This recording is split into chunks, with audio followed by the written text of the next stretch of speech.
Lee Summit is your destination for big city vibes and small town charm. Head to the downtown Lee Summit Farmers Market, where local meets fresh. Then grab a cup of coffee and discover a variety of shops and boutiques just around the corner. Continue the fun in downtown Lee Summit at a retro arcade bar. Discover your new beer at one of our 6 locally owned breweries. Cool off with some handcrafted cocktails at happy hour. End the night with live music and good company.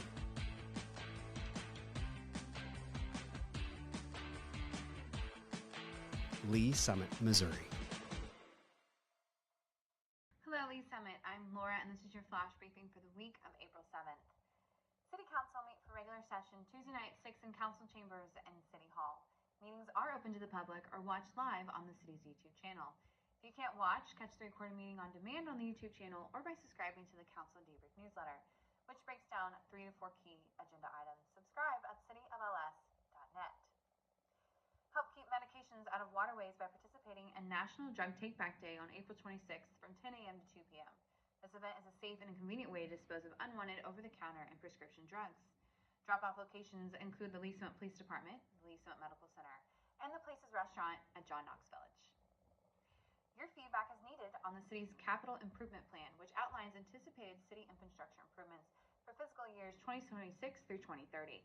The online comment period runs through April 21st on the city's website. Comments can also be submitted in person at the April 24th Planning Commission meeting. And celebrate the 150th anniversary of the Lee Summit Fire Department at a fun-filled open house on April 19th from 9 a.m. to noon at Fire Station Number 3, located at 2023 Northwest Shamrock Avenue. Bring the whole family to tour the fire station and walk through an inflatable house to learn about fire safety.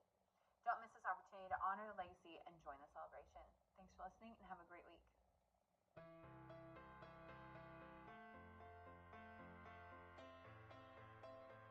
I'm Assistant Chief Jim Eden. And I'm Battalion Chief Ben Hicks. And today we're at Lee Summit Fire Station 3. Fire Station 3 was part of the 2016 no tax increase general obligation bond for public safety initiatives. The station was built and occupied in August of 2020. Unfortunately, due to the pandemic, we've not been able to give tours or have an actual ribbon cutting. So we want to invite you in today to give you the opportunity to see what goes on within a Lee Summit Fire Department station. Let's go take a tour. This is our admin side of the facility. We use this side mainly for offices. We have a lot of work during the day, whether it's training or doing reports or just generally taking care of the shift that we need to do. At this particular station, Station 3, we do have an assistant chief that works out of here. That person has their own office where they need to manage what's going on throughout the day with the shift and staffing, and as well as running calls out of here. The captain has their own office as well. What the captain does is at this specific station is in charge of both the fire truck that's here as well as the ambulance. And so with all those personnel responsibilities as well as running calls and reports, that's where they work out of. And generally for the rest of the crew, which is somewhere around 5 to 6 individuals, we have rooms to write reports, and we have additional training rooms and other rooms where people can work. Walking into our living area, I think it's important to recognize that we work 48-hour shifts. So in the evenings, after 5 o'clock, after work is done, we may have the opportunity to catch a game or something else as long as we're not running calls. And this gives us the opportunity to do that. When we go into our kitchen, I think this gives you a great reason to know why we go to the grocery store. When you see fire trucks at the grocery store, what we're doing. Also for 2 days working for 48 hours, we buy all our meals at the grocery store, and then we come in here and cook. Just like you guys do at home. So everybody has their own fridge on each shift as well as their own pantry, and then we cook those meals here. Going into the sleeping side of things, we've got a couple different things that are significant. We have our own laundry room, which again is important when we're here for 48 hours. The opportunity to wash and clean our clothes and bedding is very important for hygiene. And walking into where our beds are, we keep the kind of sleeping quarters over on one side of the building.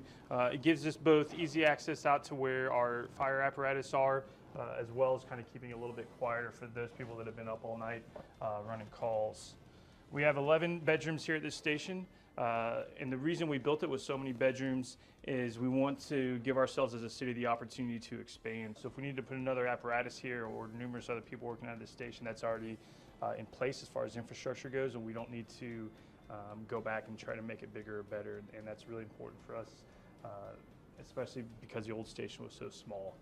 Back out on the apparatus floor, we have doors facilitated as many places as possible, so that way when we're sleeping at night and a call comes out, we can make our way out fairly quickly to get out onto the truck if we need to and run a call.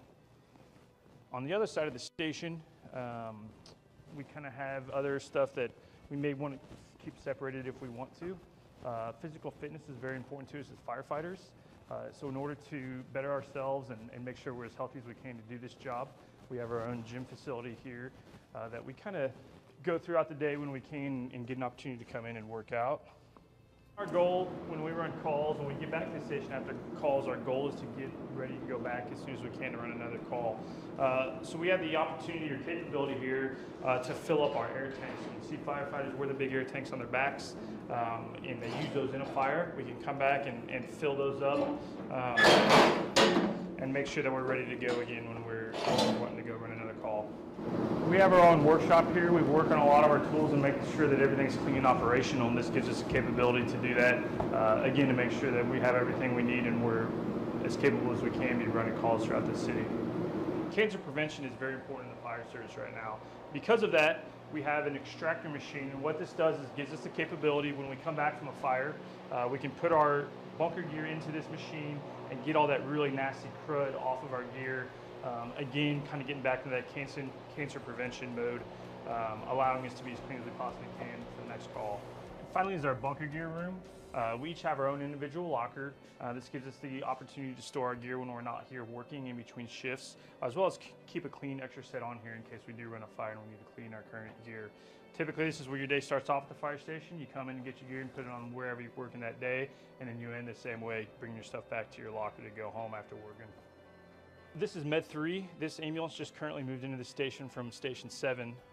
Station 3, since we've had it built, has turned into one of our busiest stations in the city. Therefore, we wanted to provide the best care and the closest unit as we could. So we moved one of our ambulances up, and this became Med 3 for this particular instance. Out of this station, we also have Pumper 3. And that's a fire apparatus that they utilize to run the calls on this west end of the city. The last vehicle that you see is the chief's vehicle. We have 2 shift chiefs on shift every day, and they split the city, and this chief running out of this station typically covers the west and south area of the city, while our chief of Station 2 covers kind of that northeast section of our city, and they divide it up evenly. Thank you for going on a tour with us today. If you have any other questions about the Lee Summit Fire Department, please go to our webpage at lsfire.net or follow us on Facebook at Lee Summit Fire Department. Thanks for joining us on the tour.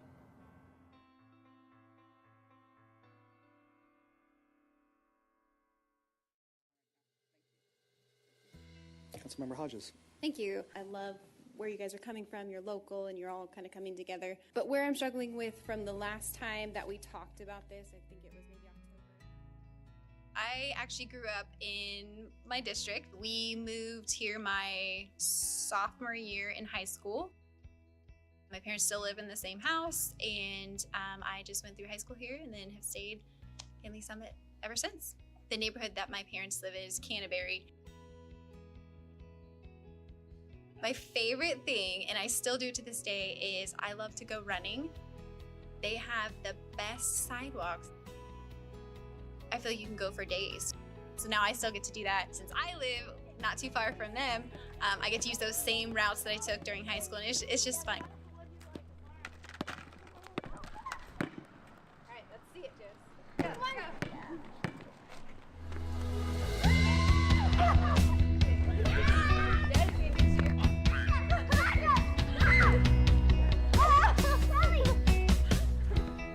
We're a big soccer family. I love sports, I love to watch sports, and it's even more fun to watch sports when my kids are in it. I coach my middle daughter Josie's team, and I have since kindergarten. We do the basketball, we do softball, we're gonna do volleyball, and it's just so much fun.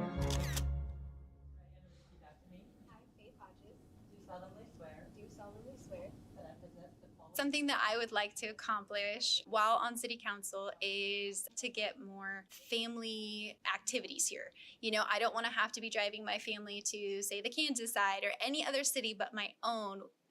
and I want to be able to invest in our city and make family memories in our city.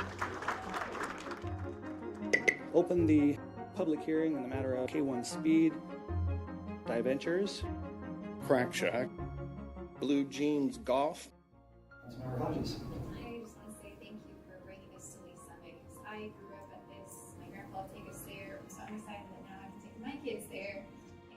Bill number 23-0, pre-construction services for the downtown Market Plaza project. I'm just as excited as everybody else about the downtown marketplace. I'm extremely excited about the community that it's going to bring, bringing more family things to do to the city and right in the heart of it. When you presented the numbers, the first time you came to us, it was 25.5%, and then a lot of... You know, people were like, oh, being on council, it's not a lot of work, not a lot of... I think it was a bit of a surprise when there's so much info that you realize you just don't know. Even something as simple as sidewalks. It's like you don't realize how much goes into something like that. After a couple months, I'm like, okay, I'm finally, catching the groove of how things work, learning new things, but also feel like I've got some things under my belt as well. It's been a great experience so far.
Welcome, everyone.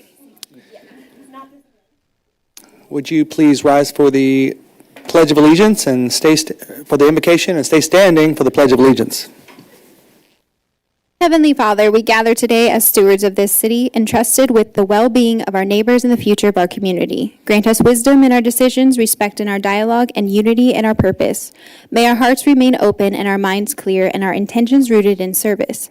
Let this meeting reflect our shared commitment to the good of all those that we serve. Amen.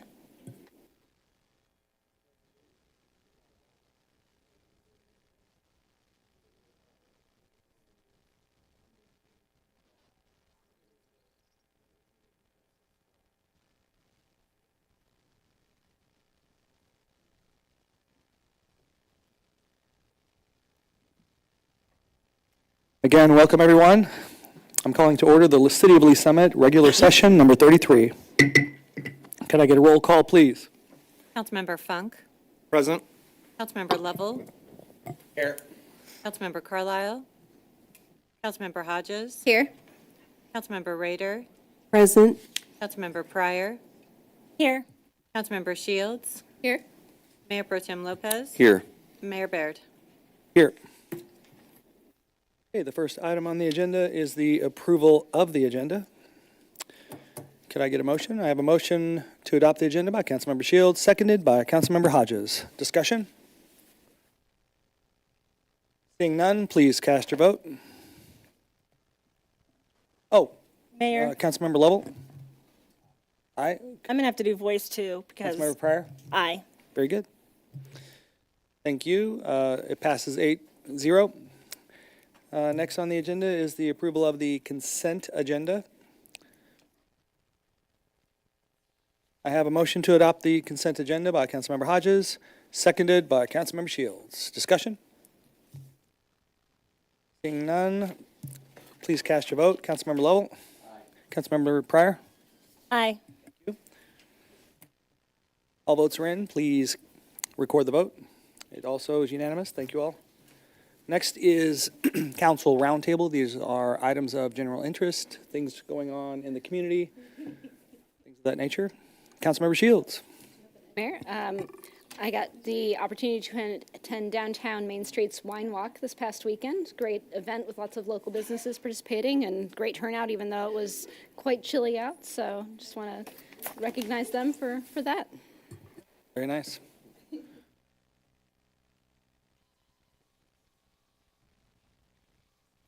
Okay, very good.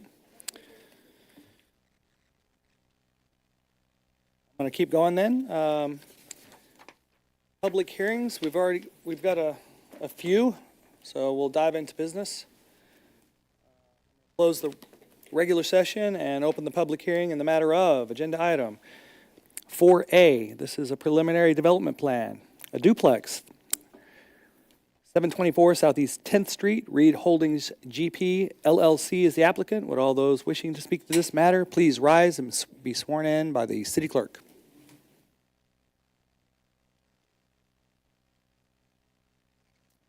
the applicant have a presentation? Very good.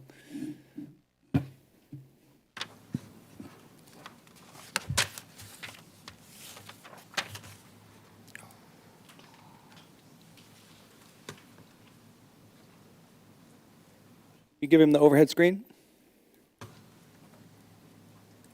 Or the screen, the monitor that is, computer, yep.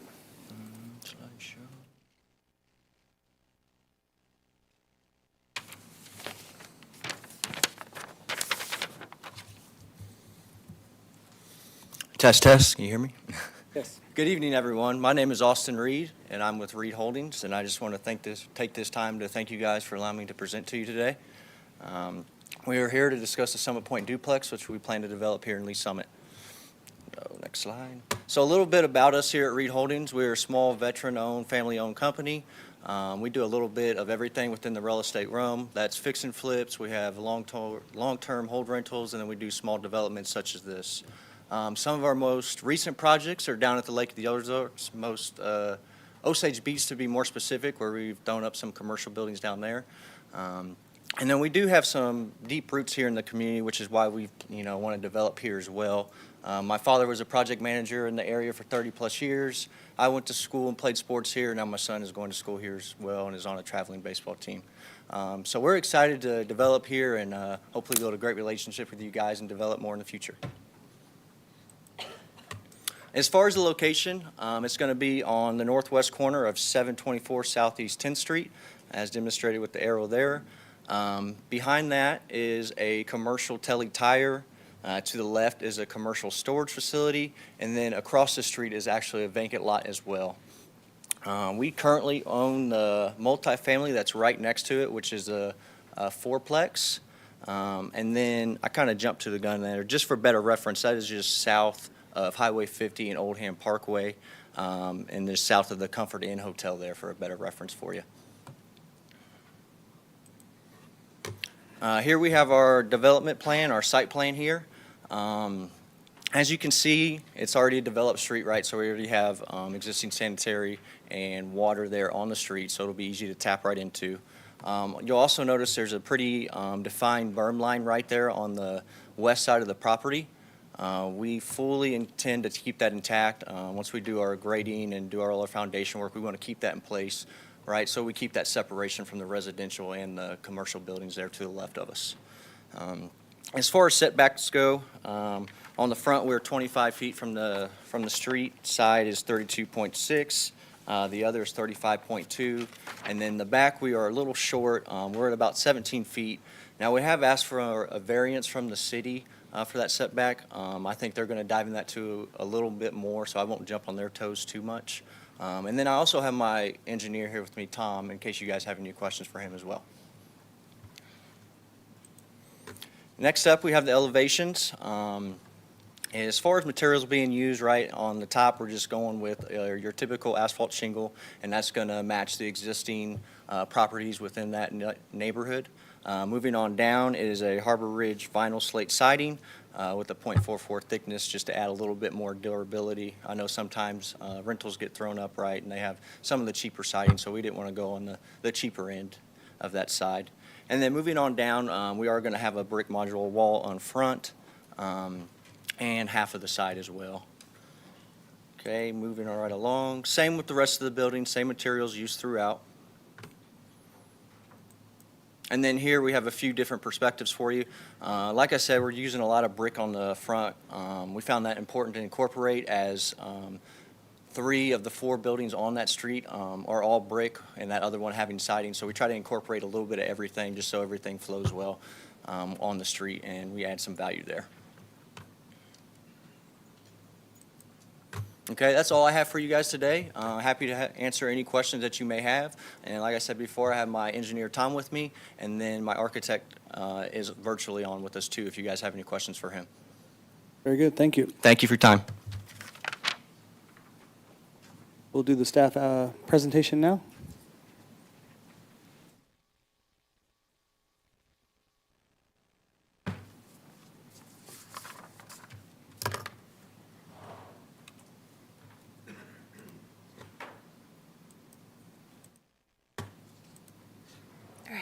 Good evening, Claire Byers, Senior Planner. I'd like to enter into the record Exhibit A, list of exhibits 1 through 16.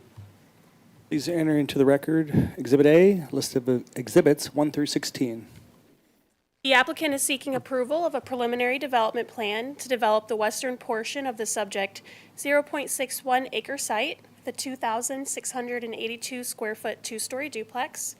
The applicant requests 2 modifications as part of this application: an increase from the density maximum and a reduced rear setback.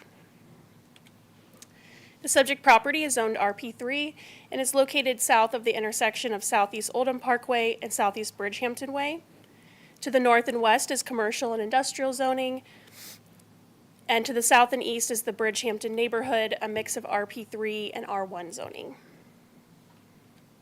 The Ignite Comprehensive Plan identifies Residential 2 as the recommended future land use category. According to the plan, the Residential 2 designation is primarily for small lot detached, single-family residential, and medium-density multifamily development. Residential 2 often serves as a buffer between low-intensity residential and other uses. The applicant proposes to add one duplex. A duplex is a use permitted by right in the RP3 zoning district, and this district is established to provide opportunities for medium-density mixed residential development at a maximum of 10 units per acre. The two-story duplex will have a brick front facade with vinyl siding extending into the rear. The proposed architecture is compatible with existing residential development in the neighborhood. Here's an additional view of the side and rear.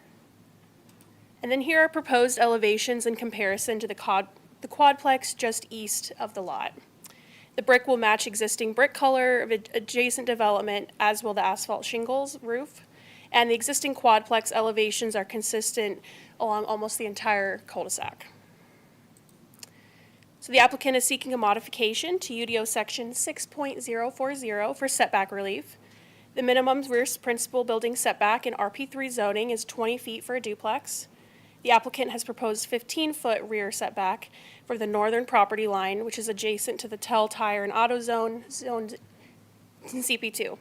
The rear property line is bordered by over 100 feet of existing vegetation between the proposed residential use and the existing commercial. There's an existing wooden fence along the rear property line owned and maintained by the adjacent property owner. Then to the west of the subject parcel is an industrially zoned self-storage facility. The applicant has proposed a landscape buffer along the rear of the property, including 11 new trees, 4 shrubs, and enhancing the fencing to help mitigate any potential impacts. Given the extensive buffer plan proposed and the proximity to commercial and industrial uses, staff supports the rear setback modification request. The second modification is to Ordinance 2607, which set a maximum density within the Bridgehampton development in 1984. The maximum density is 816 units, not to exceed 6.97 units per acre. The applicant proposes a density of 9.83 units per acre in order to develop one additional duplex. In 1984, the maximum allowable density for RP3 was 12 units per acre. However, in response to public comments, the City Council set a cap of 816 units for the Bridgehampton development, resulting in a density of 6.97, which was consistent with the approved site plan at that time. Currently, the maximum density for RP3 is now 10 units per acre. Staff supports the proposed density modification as it aligns with the RP3 district standards and advances the Ignite Comprehensive Plan objective to promote infill housing. The applicant hosted a neighborhood meeting on February 3rd, 2025. 2 members of the public attended, and 1 question was raised regarding the existing fencing between the duplex and the commercial parcel north of the site. The applicant stated they would be enhancing the existing fencing to create a more clear separation between the 2 properties, and staff has not received any comments in favor or in opposition. With the conditions of approval as outlined here in the staff letter, the applicant meets the goals of the Ignite Comprehensive Plan and the requirements of the UDO. Thank you. All right, thank you. Questions for staff or the applicant?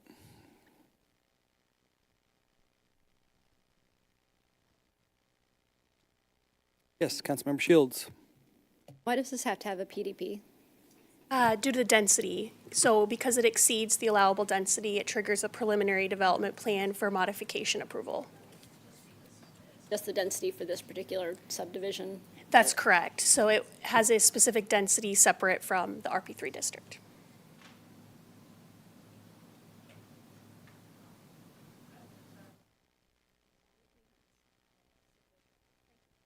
Yep. Any other questions for staff or applicant? Rader. Thank you, Mayor. This is for the applicant. Thank you.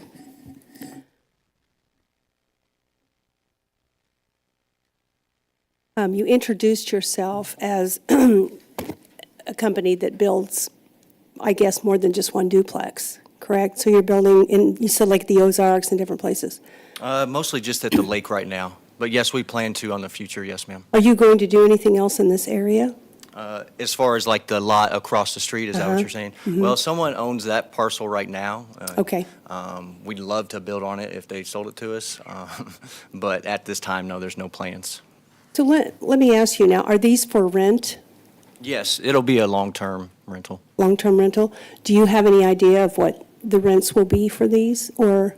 Yeah, I have a rough idea. Would you like me to give you some numbers on that? Sure. I believe they're going to go for around 1,500 or 1,600 per Okay. side. Okay. And so, well, never mind. Thank you very much. I appreciate no your problem. help. Thank you. Thanks, Mayor. Thank you. Councilmember Shields? Sorry, I did have one additional question that was actually kind of triggered by Councilmember Raiders. Is it possible to raise the density allowed for the entire subdivision at this time, or can we only address what's been on this application? Like, could we raise it to the 10 units per acre that is actually allowed under the zoning district? Yeah, council can add any condition. Would it apply to the whole neighborhood? What do you need to?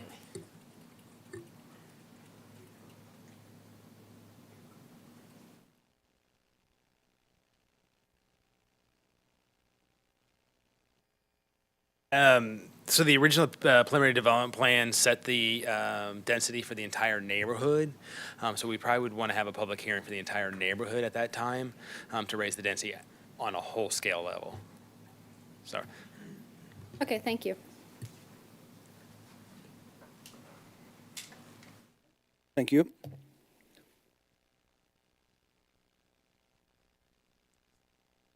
You guys discussing it, or is there anything more? All right. It was fun to watch the commotion that one question created over here. Right, well, I wish I could read lips, but I can't. Okay, then I'm going to keep going on the agenda, which the next question is there anyone here to speak in favor or in opposition to the application? Please come forward. Please come forward. Give him some space, Mr. Reed. Thank you. Lee Rockwell, I'm the president of the Bridgehampton Homes Association, and we're for the project, and hopefully he'll get to build across the street and maybe a couple other lots that we have as a park space. Thanks for coming tonight. Is there anybody else that wishes to speak?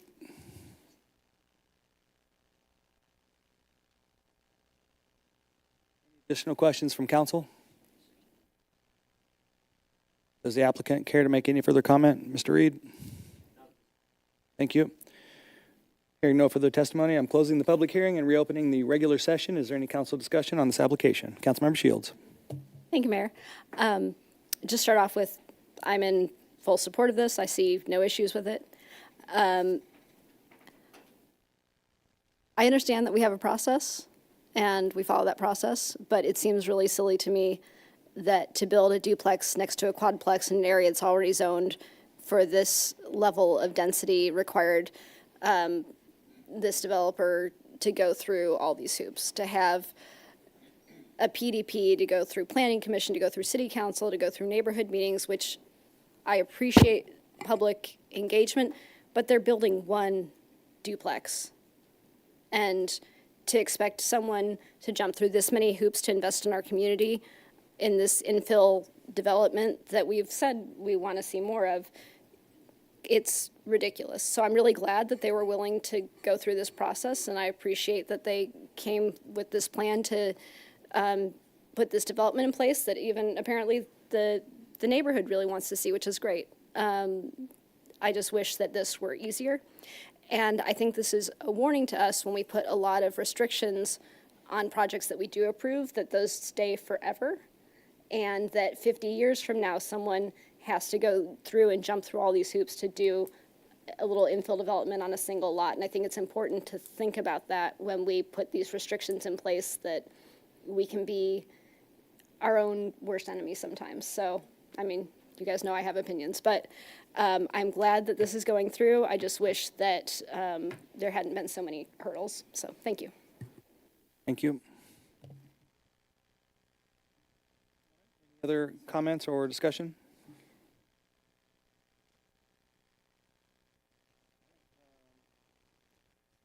Questions or comments? Councilmember Rader, would you please read Bill number 25-062? Yes, Mayor. I move to advance the second reading Bill number 25-062, an ordinance approving a preliminary development plan for the land located at 724 Southeast 10th Street for one duplex, all in accordance with the provisions of Chapter 33, the Unified Development Ordinance of the Codes of Ordinance for the City of Lee Summit, Missouri. We have a motion to move to second reading, Bill number 25-062 by Councilmember Rader, seconded by Councilmember Hodges. Discussion? I'll just say, hopefully you enjoyed the experience and we didn't make it too painful for you. So, because I bet we do have a few more hoops to jump through than Osage Beach does. So, just a few. All right. Please cast your vote. All votes are in. Please record the vote. Passes 8-0, and thank you for investing in Lee Summit. All right, next, I'm going to close the regular session and open the public hearing in the matter of Agenda 4B. This is a vacation of right-of-way, a portion of Southwest Jefferson Street right-of-way and miscellaneous right-of-way located south of Southwest Oldham Parkway, abutting 101 Southwest Oldham Parkway, and a portion of Southwest Market Street north of Southwest Persels Road, which abuts 1300, 1302, and 1304 Southwest Market Street. Engineering Solutions LLC is the applicant. Would all those wishing to speak to this matter please rise and be sworn in by the city clerk.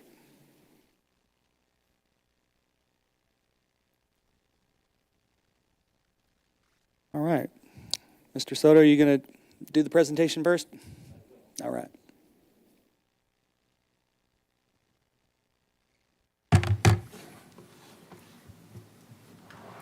Good evening, Hector Soto, Senior Planner. I'd like to enter into the record Exhibit A, list of Exhibits 1 through 14. Please enter into the record Exhibit A, 1 through 14.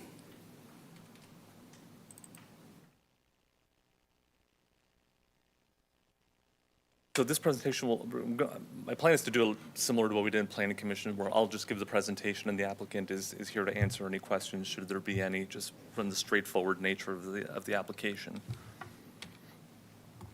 So this vacation of right-of-way is associated with the recently approved Oldham Village project. Here you can see in green there are two portions of right-of-way, Jefferson Street and a miscellaneous branch that extends off to the west.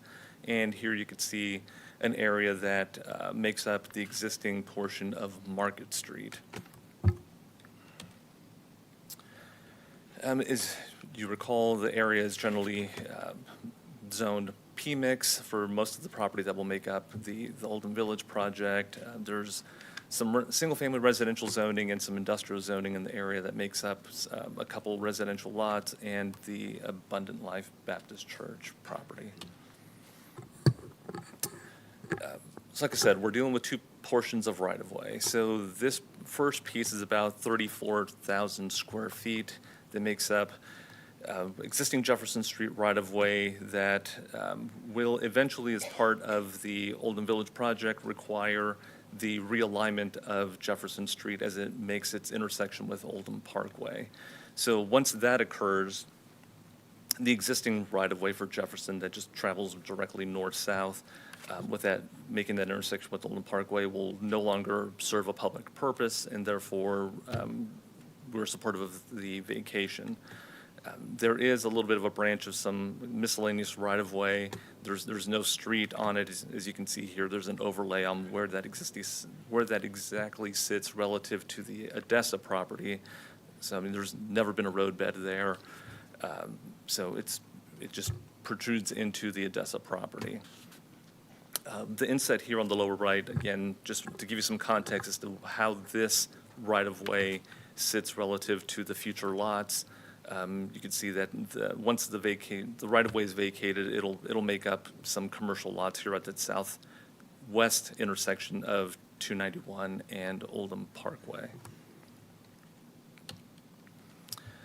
The second piece that we're dealing with is this section of Market Street.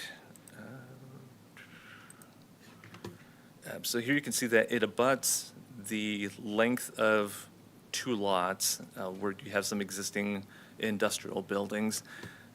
The inset here shows where those two specific pieces of property sit relative to the future development of the Oldham Village project. And as you can see that south of this particular pad site sits two buildings that are not part of the project. Just here using the highlighter or the laser pen, you can see the two buildings in question. So those two particular pieces of property are not part of the project. They were not been acquired by Drake Development. So long-term, they still require and need to have access provided to them. So up until the point that Market Street still exists, which eventually it will be taken out as part of the redevelopment project, the right-of-way here needs to be held until such time as, referring back to now the inset drawing, that there will be a future drive that will be constructed that connects to Jefferson Street to be able to provide access to, more specifically, this 1304 Southwest Market Street lot. So as you can see, it's broken up, this one singular piece of Market Street right-of-way, it's broken up into two pieces. The northern half, which is labeled as A here, you can see it's adjacent to one of the acquired pieces of property that will make up an outer parcel or an out parcel. So that portion can be vacated effectively immediately. But this southern piece here is still needed until such time as this new drive is installed. So there are some different trigger points at which each of these individual portions of right-of-way will be vacated, or rather when they go into effect. So so the breaking up of the Market Street occurred between the Planning Commission meeting and this meeting. So staff adjusted the conditions of approval accordingly. Previously, there was just one condition of approval. We've since adjusted that language, so it provided those different mechanisms, or I guess trigger points at which the portions of Market Street right-of-way will be divided and vacated, depending on how soon certain improvements are made on the property. So with that, I'll yield to any questions you may have, but staff recommends approval subject to conditions 1 through 3. Okay, thank you. And then you said the applicant's here just for questions? If you have any questions, they're here. Very good. All right, council, questions for staff or the applicant? Councilmember Shields. Here.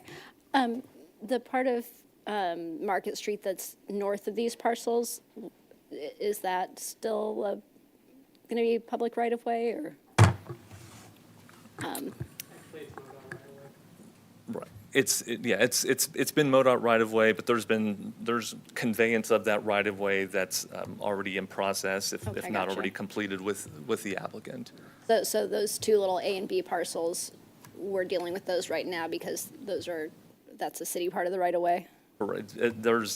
Yes, it's essentially being conveyed over to the city, in which we will then vacate. Okay, I just wasn't sure, like what's north of A, that doesn't need to get vacated, or it can't be done yet, or? It doesn't require to be vacated. It's being conveyed by different mechanisms, so it doesn't have to go through this process. It just seemed odd that it was just that little chunk kind of in the middle of nothing. It's not usual. Yeah, I'll say that, yes. No worries, thanks. Okay, thank you. Other questions or for staff or applicant?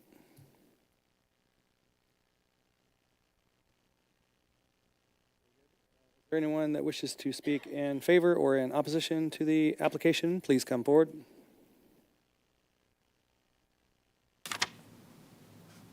Additional questions from council? Applicant care to make any further comment? No further testimony. I'll close the public hearing and reopen the regular session. Is there any council discussion on this application?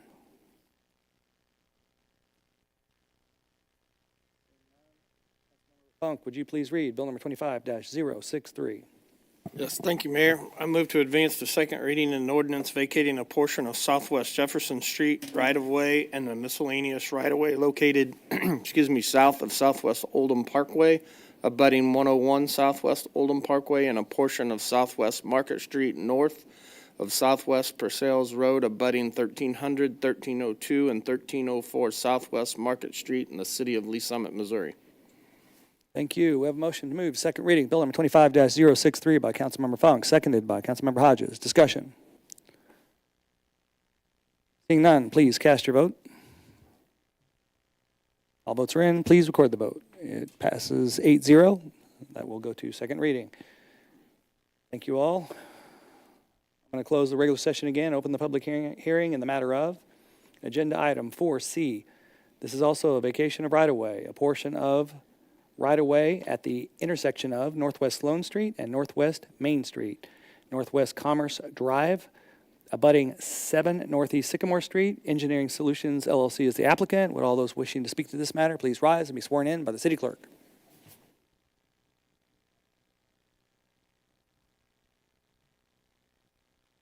Soto.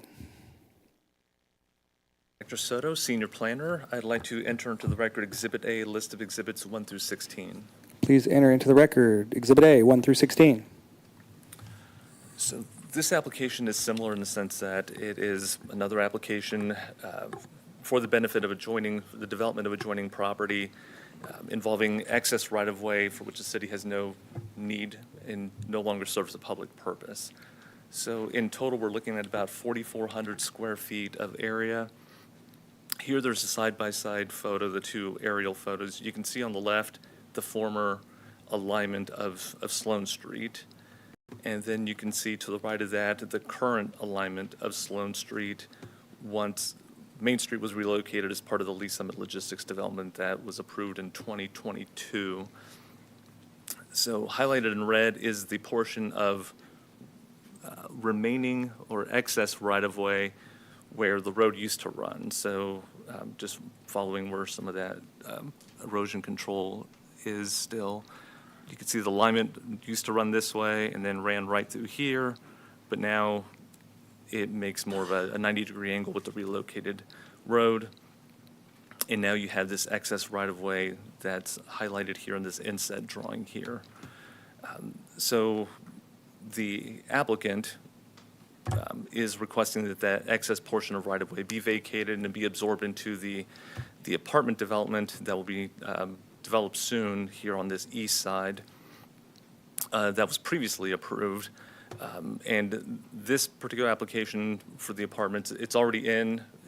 Staff has approved it, and we are just about ready to issue permit, just pending the outcome of this right-of-way.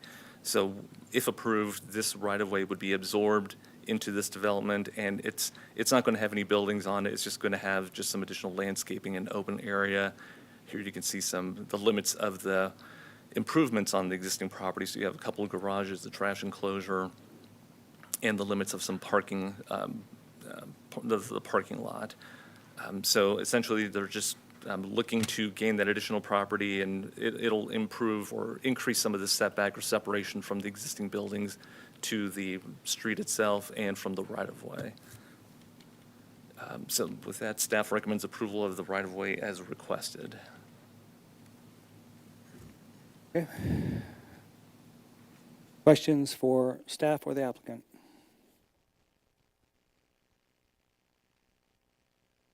Councilmember Pryor. Thank you. Is there any way I can see an aerial map to see exactly where this is?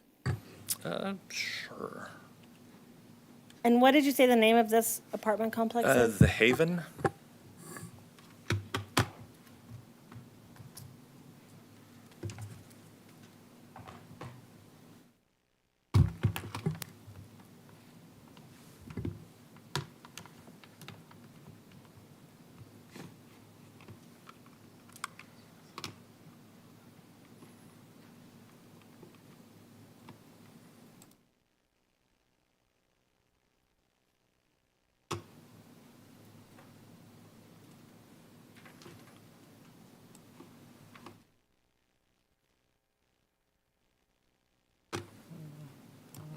Try that again.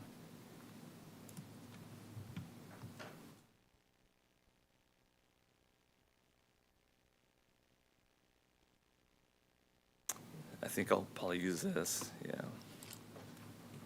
Oh, sorry. Yeah, sorry.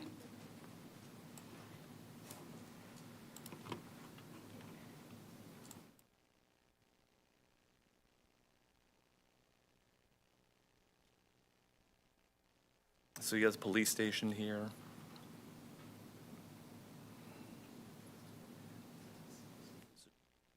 Douglas here, Tudor Road.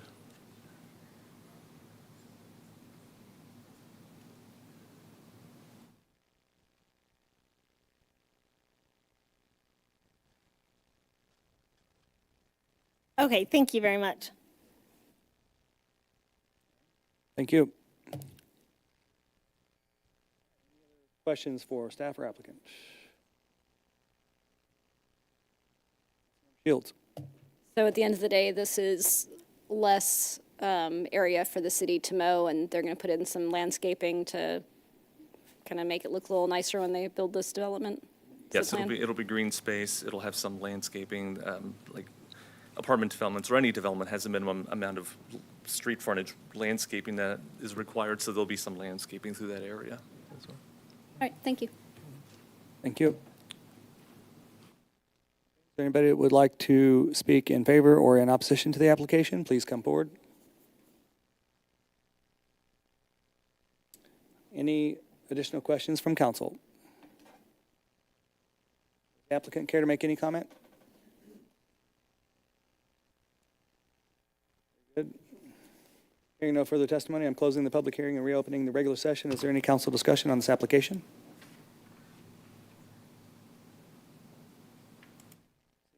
Questions or comments? Councilmember Lovell, would you please read Bill number 25-064?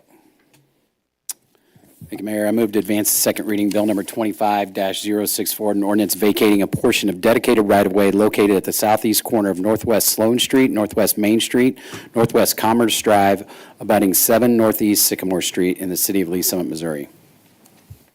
Thank you. We have a motion to move to second reading, Bill number 25-064 by Councilmember Lovell, seconded by Councilmember Hodges. Discussion. Seeing none, please cast your vote. All votes are in. Please record the vote. It passes unanimously. Thank you. That takes us next to public comments.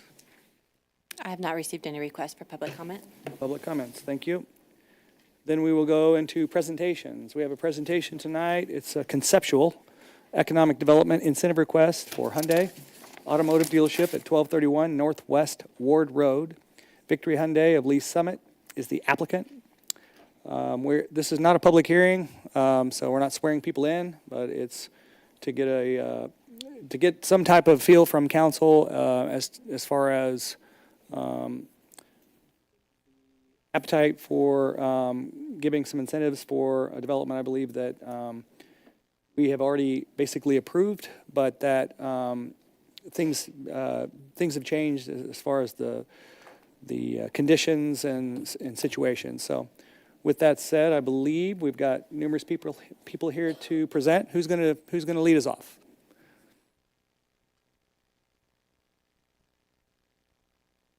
Morning, Mayor, good evening, Mayor and council members. Ryan Westhoff with Denton's U.S. Law Firm. On behalf of the applicant, Victory Hyundai of Lee Summit, and thanks for having me the opportunity to present today.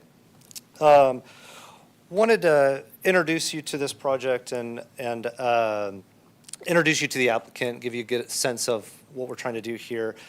Victory Auto Group has several locations throughout the metropolitan area of Kansas City. Currently, they have 10 dealerships of various brands throughout the metropolitan area.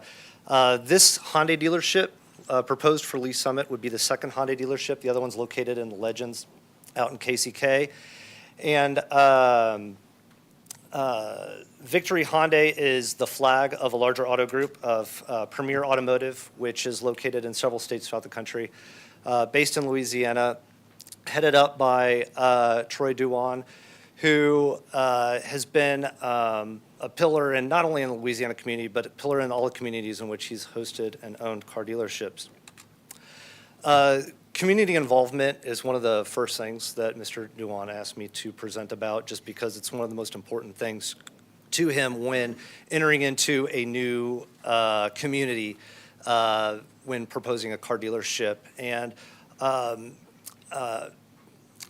the two sort of organizations that Mr. Duwan promotes the most is Giving Hope of Kansas City and Women of Hope Unite. And these are organizations that really focus on not only sheltering and providing basic needs for many people throughout the United States, including Kansas City, but also really focusing on a women's organization that invests their time and talent and treasure to impact women and children of all ages and creating a legacy for generation and generations to come. Currently, Giving Hope is operating out of the KCK facility, since that's where the current Hyundai dealership is located. But they've been having discussions about expanding into Missouri. So we're hoping that on this map, we'll be able to add Missouri as another location as we expand more into Missouri locations. A recent project produced by, that was done by the Victory Auto Group was located in Ottawa, Kansas. And I wanted to highlight this particular project because it gives you a census from a comparison of not only the cost of the project, but the financial incentives that were provided by the city of Ottawa to help incentivize this particular development located in that community. It gives you a sense as to what these dealerships cost to build in particular locations, and also the types of incentives that have been laid out before and are being offered by communities as Victory looks to expand its footprint. When choosing the next Hyundai dealership within the Kansas City metropolitan area, Victory Hyundai looked at several locations: Savannah, St. Joe, Odessa. I haven't highlighted it on here, but they've also looked at Independence as well. Lee Summit is the preferred site. Victory Hyundai is interested in landing here, not only because of the location, the community, the proximity for the general manager who's here tonight as well, to see it as a most opportune area for them to not only develop, but also move automobiles in this market. The Lee Summit site, in kind of zooming in, we're at the corner of 470 and 350 Highway. The site is located just north of Summit Fair. It's on an undeveloped site that is along the Northwest Ward Road, right there along the on-ramp to 470 East North.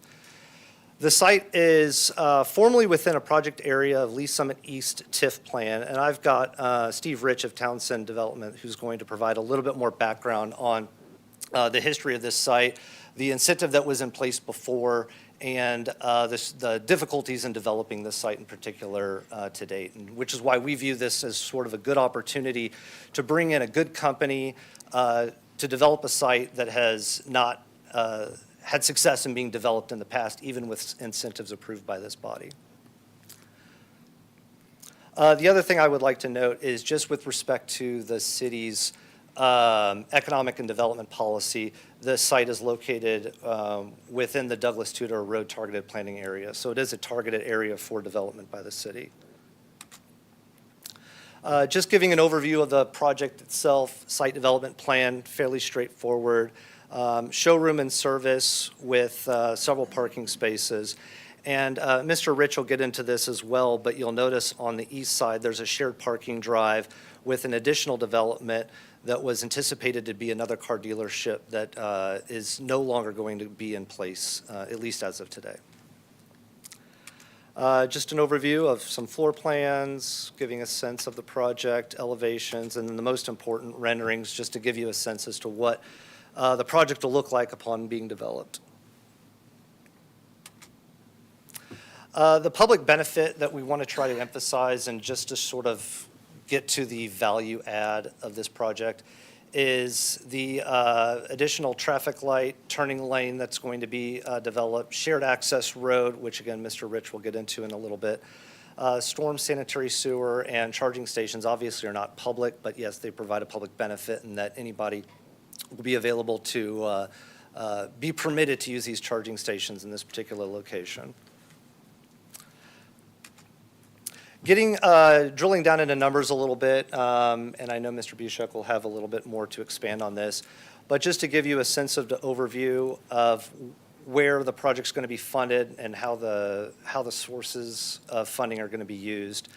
We're looking at a project budget of about $13 million. $3 million or $13 million. $3 million of that, a quarter of the project was just land acquisition costs. And we've got a number of public site improvements that have been conditions for this development that are factoring into the line items on the costs. And then the other point I wanted to make is that just with respect to the city's policy on certain funding being funded by certain sources, company equity is exceeding more than 15% of the total project costs. And the public finance incentives represent only 7% of the total estimated project costs. And I know the city ranges anywhere from 5 to 25, so that's obviously on the lower end of that range. Total project budget, just expanding on a little bit here. Emphasizing the public site improvements, which represent 6% of the total project costs. And then I'll go back here. One thing I just wanted to note is that of the incentive requests, which you'll see in the next few slides is about $1 million, 80% of that is actually being requested to fund the public infrastructure improvements. Property tax breakdown projections. This is giving us an estimate of what we look to come up with respect to the incentive. The incentives that we're requesting are two-pronged. One is property tax abatement. The other is sales tax abatement on construction materials. Of note here, we're only asking for a 75% abatement of taxes. And on the sales tax abatement on construction costs, our estimated construction materials are about $4 million. So we're anticipating about a $300,000 abatement on construction sales tax. Cash flow analysis. If this were a real estate developer applicant, I would probably go into much more detail talking about how the incentive is necessary for a specific return on investment in order to get a rate of return that a developer would expect in order to incentivize this project. But since this is an operating business, a car dealership, it's going to be in the red for several years before it shows in the black. But I just wanted to give you a sense as to what its annual cash flow looks like in the first year and how that abatement of about $100,000 a year is impacting it. And as you can see, it's obviously not enough to get it back into the black. But the goal here is, and what we'll elaborate on a little bit later here, is the idea that the construction costs are really what's driving the incentive ask here. The budget being in excess of what Victory has been able to build a lot of these dealerships in. But because they want to be in Lee's Summit, they want to focus on this market and they want to focus on this site, we're hoping that the incentive ask, which is a relatively modest ask, will be satisfactory to the council over the hump and in support of this project. Highlighting consistencies with the economic development policy. Project costs are in excess of $5 million. We're asking for an abatement of 75% that does not exceed 10 years. Expansion of public infrastructure, which again, 80% of the incentive ask is being used on infrastructure or quasi-public infrastructure improvements. Creation of new jobs, one item that we'd like to emphasize. 75 full-time employees and 15 part-time in the first year, and then that is expected to jump up to 85 full-time in the second year. The other factors, immediate generation of direct and indirect new tax revenues for the city. Wanted to point out, because this is a car dealership, sales taxes are assessed based on the location of the purchaser as opposed to the location of the dealership. And so it's one of the reasons why you're not seeing us ask for like a SID or anything like that to help with the incentive. Car dealerships are expressly excluded out of the SID statute under Missouri law. But the important point to make is that we expect a lot of the purchasers of these cars to be Lee Summit residents. Obviously, they won't all be, but a lot of them will be. And so that'll be generating a fair amount of sales tax revenue base for the city. The case for incentives is to attract a good business that wants to build in Lee Summit, wants to develop in Lee Summit and operate here in Lee Summit and promote jobs here in Lee Summit.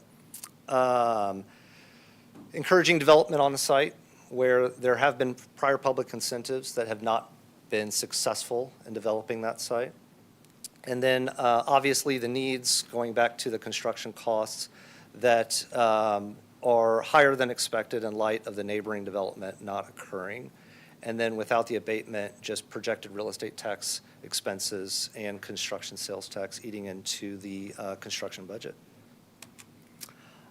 With that, I'd like to turn it over to Mr. Steve Rich of Townsend Development just to provide a little bit of background on this site, and then I'll be available to answer any questions after Mr. Buszek's presentation. Thank you.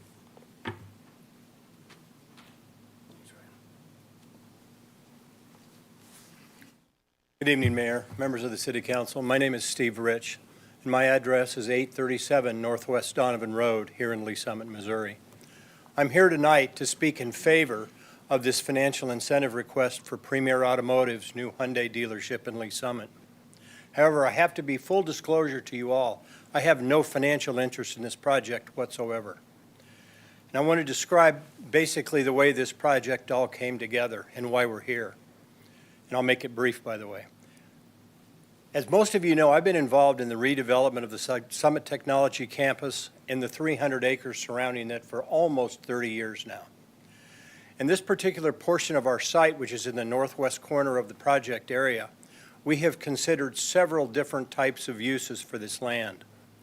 We have responded to several build-to-suit proposals attempting to bring corporate America Class A office to Lee Summit.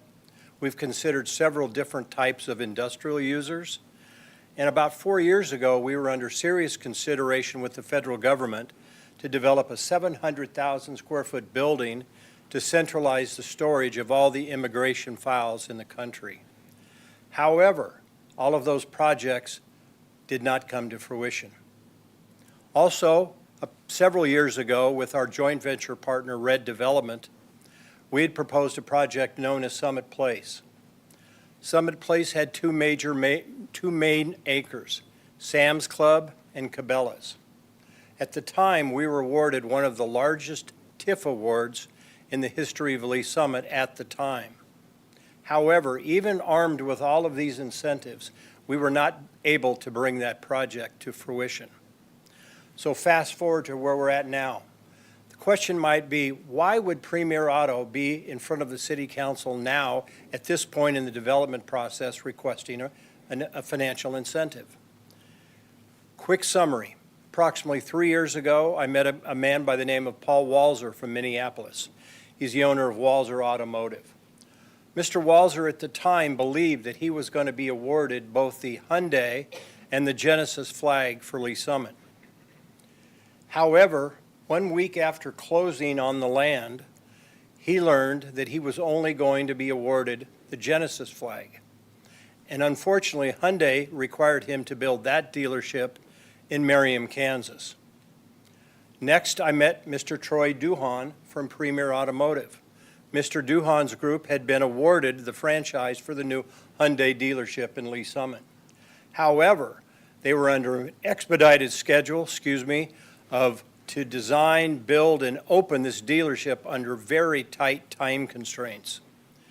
And during their financial discovery period on development cost, including the signal at Chipman in Ward, at Blue Parkway in Ward, and the right-hand turn lane, and some water and sanitary sewer improvements that were necessary, the financial viability of this project became in serious jeopardy.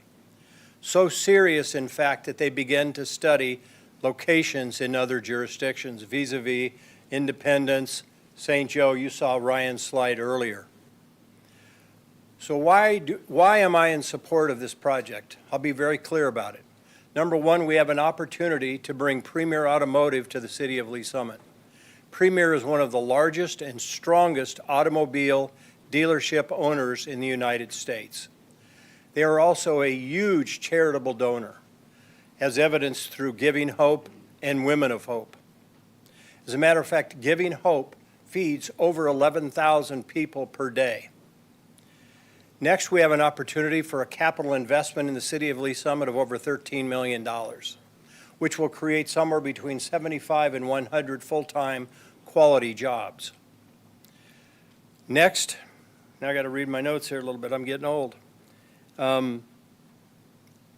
Next, we have to consider the incentive itself.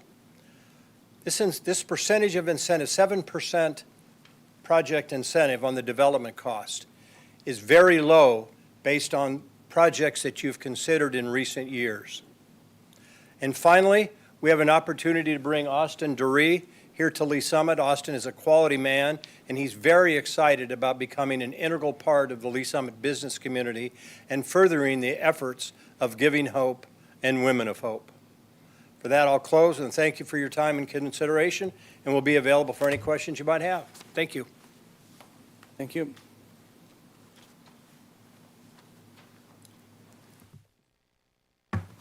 Jack?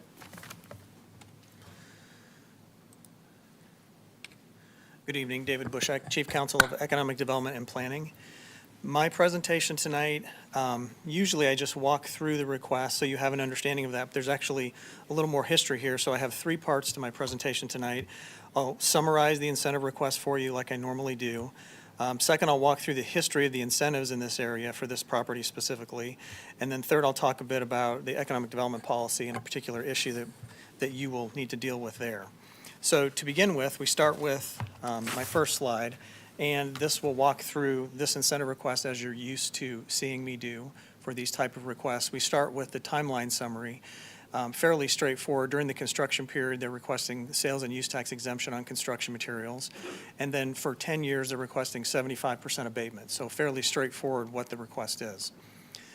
The benefit to the property taxing districts, we start with the taxes last year on the property, fairly nominal because it's undeveloped property, about $1,600, close to $1,700. And then under the developer's proposal, the pilots during the first year at 75% abatement would be about $25,000 for all the taxing districts, and the city is highlighted in green. And then over the 10-year period, here's the number. And obviously, the abated taxes is 3 times what the pilot payment would be since it's a 75% abatement request. The value of the incentive request to the developer, total project costs about $13.3 million. And so the sales tax exemption and the net present value of the property tax abatement is it's a little under $1 million, or close to 7.1% of the total project costs, which is at the lower end of the range that you have considered for previous projects, taking into account all of the incentives that the City Council has approved. And then the impact of the abated taxes is summarized at the bottom, and this is the impact just on the city. So the city's portion of the sales and use tax exemption is about 24%, 23 to 24% of the number up here. And then the real property tax abatement, the city's portion of the tax bill, as usual, is about 17%. And so the impact to the city, when you're tallying up the entire impact, all the taxing districts, the city's at about 25% of the overall portion of the incentive. So the other 80% is that's impact on other taxing jurisdictions, not the city. This is the simple one-page summary, just kind of a repeat of what I just showed you, so you have a clean understanding. Both components of the incentive requests are through Chapter 100. Both are to reduce the project costs up front. The sales tax exemption is an immediate benefit, and then the real property tax abatement, as we've discussed in the past, we use the net present value calculation since it's spread out over a period of 10 years, similar to the numbers you just saw on the last slide. This is the chart that you've seen numerous times, and I actually have a smaller version of this we'll look at in a moment. So we can come back to this if we need to talk about the other projects in the city. This is the same chart that you've seen on many occasions, including the last time we had a discussion like this. So now I will go through the history of this area. It's fairly extensive history of incentives.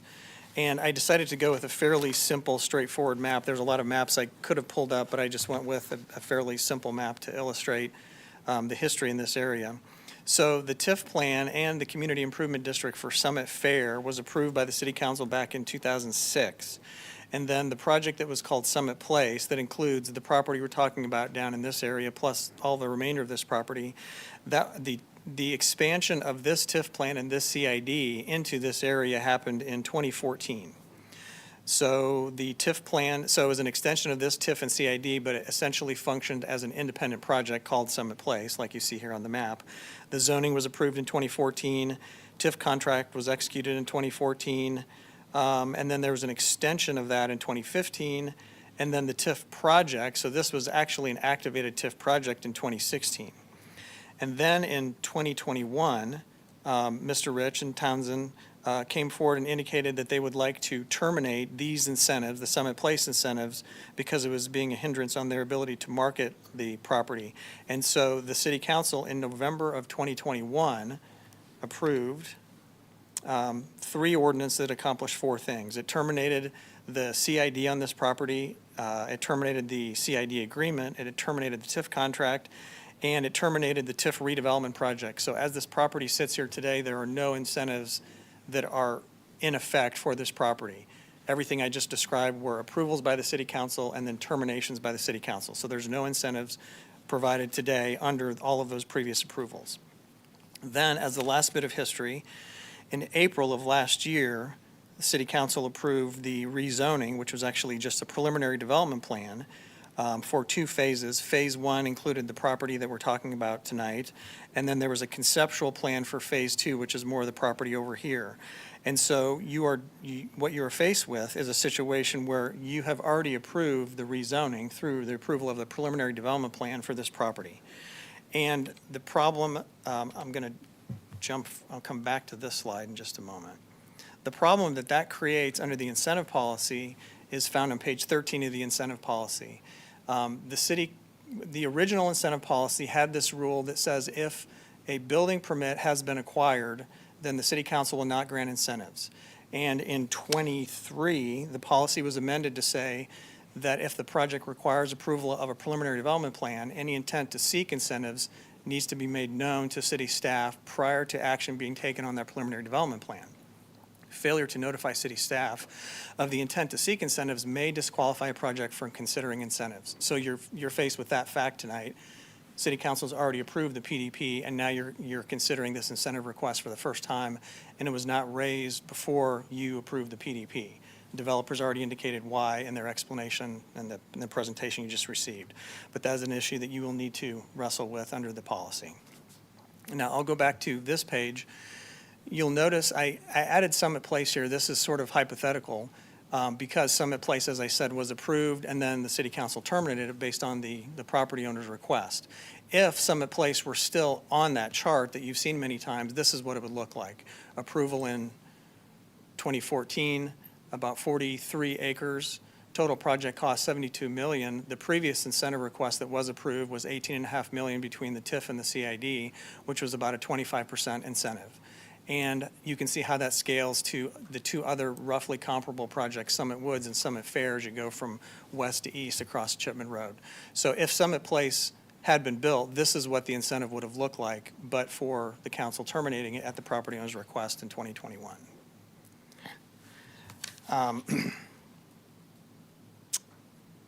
There are a number of other issues that I suspect you may ask about, but rather than trying to preempt those, I'll just see where the questions and discussions lead us, and then I will answer those questions as they arise. So I will stop there and see what questions you have, and we can have discussion about the request. Very good. Councilmember Shields. Why did they want to terminate the incentive package that had covered the property? You said something about difficulty marketing the property? I'll go ahead and let Mr. Rich answer that. He can probably provide a better explanation than I could.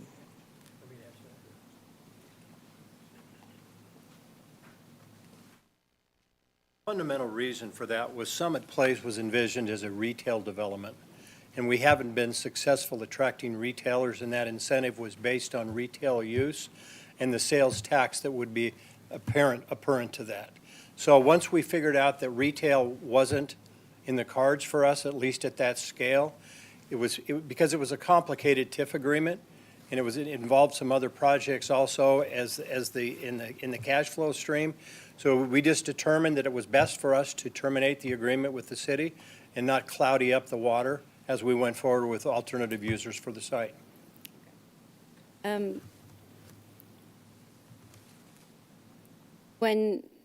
So what is it that you got the PDP and then decided that wasn't workable for? Hey, one more time. Sorry, the PDP was granted for this new project. Right. And then you're coming back now and The PDP was approved with Paul Walzer as our partner.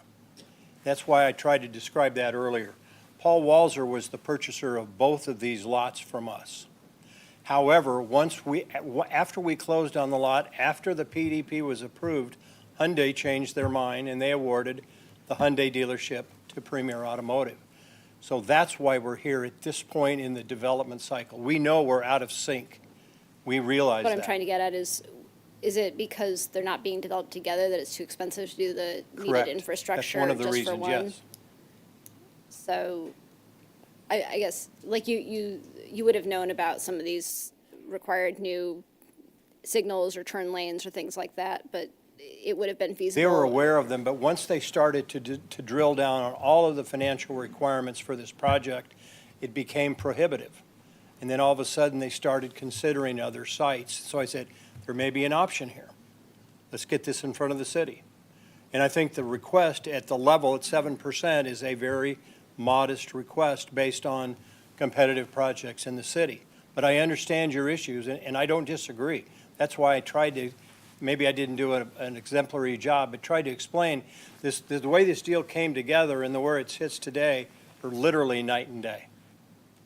As far as the public infrastructure that we're looking at in terms of its public streets, turn lane, traffic signal, what's kind of the total cost of that? And will that enable adjoining development as well? Like, is it a true public benefit to the city? What I will do is go back to the developer's slide for that, because this is the best to show you on their budget. So, let's see. This statement in the middle here, public site improvements, traffic light, turn lane designation, the design, and then the actual construction and a shared road. I've discussed your question with our city staff, and we can have other staff come down here and elaborate if needed, but my summary would be, these are more local improvements. These are not regional public improvements. The internal drive lane is not a public road. It's merely an internal road, internal to the project, and these are primarily local benefit, not regional benefit. If, the extent that they're local, is it really just for this site, or will it enable one or two other sites around? I'm just trying to understand, like, I is think it provides yeah. connection to, I'll let the developer answer that based on their knowledge of the site plan, but I think it provides connection to adjacent sites. And I guess maybe also a question more towards staff, like in terms of traffic signals, that kind of thing, would that be required to be put in before some of these other properties in the same area could be developed, or is it really just this site that's The answer is generating yes, and the- we'll have Mr. Park address that in more detail. Michael Park, Director of Public Works. So there's already a traffic signal there. So what they're doing is they're adding an approach, their private drive approach to serve the property. And to add that drive approach, they need to make traffic signal modifications. That's the scope of the public improvement. Once the improvements are done, it'll be up to the city to operate and maintain those improvements. Same thing with regard to the turn lane that's referenced. It's a turn lane to serve the property. And then the shared drive, I would anticipate, would serve not only this particular parcel, but the adjacent private parcel. But that's private improvement. Thank you. Go around just for questions, or do we Yeah, all let's start go around giving for questions, opinions? and then we can come Yep, back. That's fine. In case somebody's going to bring up different No, that's totally fine. I'm perspectives. just making sure I hit all my questions. Oh, I think we've kind of already touched on this, but the reason why prior developments didn't go through was mainly a business decision by the car dealerships. Were there any other things that the council has approved that like fell through? I'm just trying to figure out, is this a particularly hard area to develop for kind of independent reasons, or? So the history of this area, when the TIF plan and the CID was initially approved, the two anchors for this area were intended to be a Cabela's and a Sam's Club. And right as the project was ready to go, Bass Pro purchased Cabela's, and the news reports indicated it was specifically to block this project here. And so this project did not happen largely for that reason. It seems like it's a kind of a prime location, so it's surprising that it hasn't developed. All my questions right now, thank you. Okay, thank you. Councilmember Lovell. Thank you.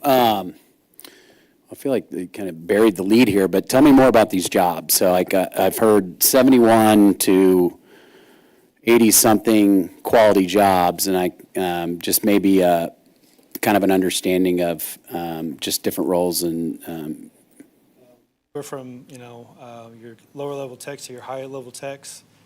anywhere from 35 an hour to almost $70 an hour for the technicians on the service side. Moving past that to variable operations, it varies from managers. We're probably going to have 4 managers and the rest salesmen and, lower level stuff. But very good incomes in the auto industry. I've worked in the course of the Kansas City district for a long time, and, I write the paycheck. So it's a good living, obviously.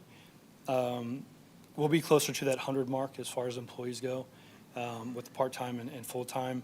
Our pro forma with Hyundai essentially is going to take about 4 months for that to officially, I've already got people in place now, for instance, but I think we have 60 total, and we're going to get to that 85 mark real quick. So the sky's the limit, obviously. The goal would be the development of the adjacent lot, and maybe be able to develop that, but it all depends on how this goes. Well, I appreciate that. Mr. Bushek, is there, do we ever, so, one of the things that it feels like we want to do here in Lee Summit, but we have had trouble doing is really attracting employers. This seems like a pretty good sized operation with high paying quality jobs, 71 to 100 employees. Is there any way that we can measure that as a city, like the impact? There's obviously the impact of how they use services, restaurants, things like that, but if there is anything from, and I'm not even sure how that works, from salaries or payroll tax or anything like that, that there's a public benefit to that. And yeah, obviously you might not be able to answer that. Obviously there is the impact of they end up, maybe they're living in the apartments, or they're, obviously using our restaurants and bars and things like that. But I wondered if there was ever another indirect kind of revenue source from that or not. But So maybe a two-part answer to your question. Part one is, standing here tonight, we don't have a good metric to measure the spin-off benefits from, for example, every job that results from this, or every family that might move to the city as a result of a job at this facility. We don't have any data like that. We've talked extensively about our ability, which turns out inability, to come up with a good data set like that to measure spin-off benefits, but it's something that I would like to do.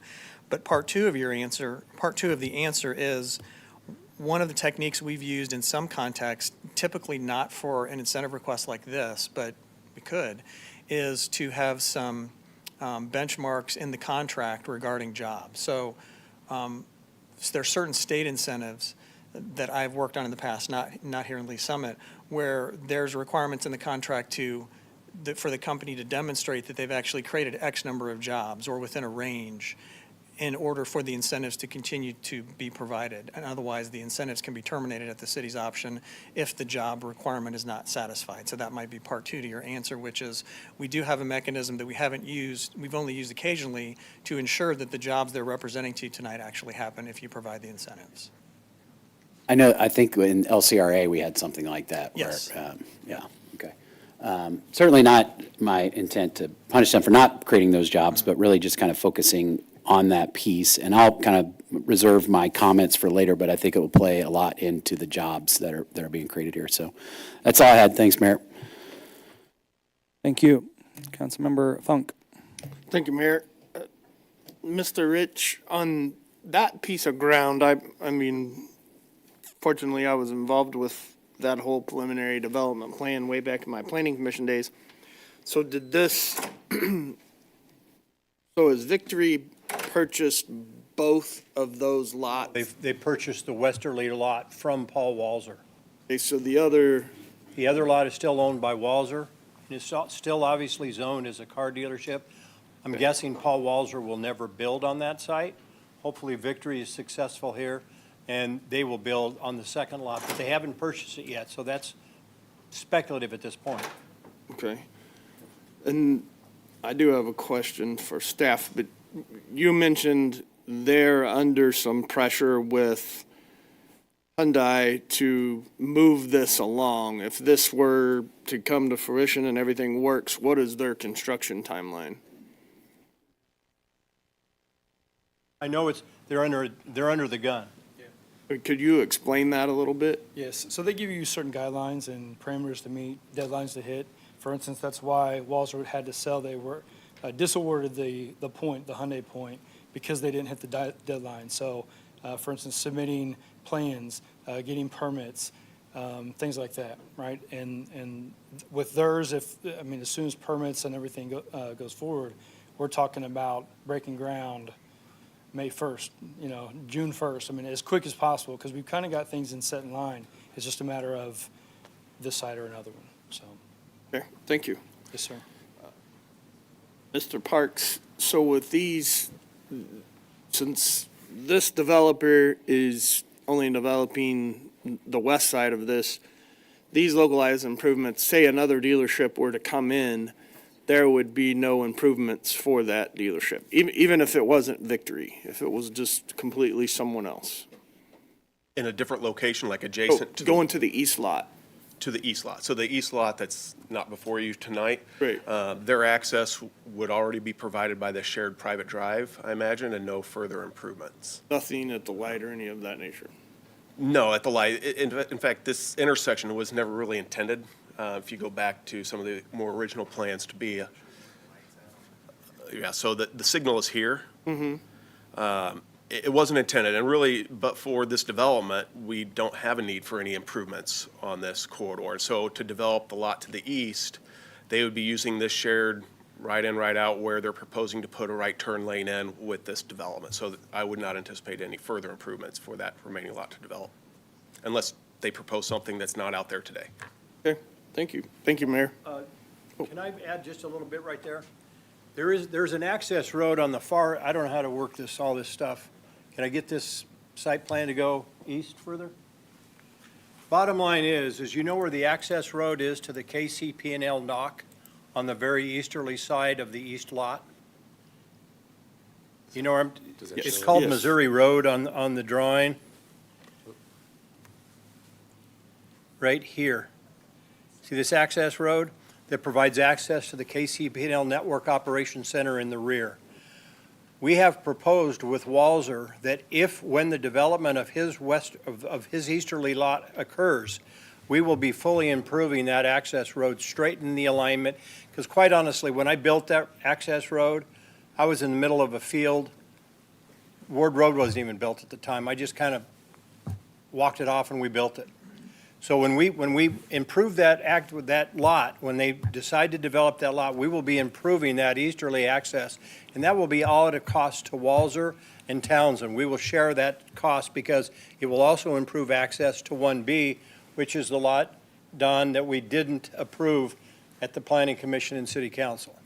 So there are significant other public improvements required for the easterly lot that aren't shown and aren't on the drawings yet because it's still speculative, but that will happen.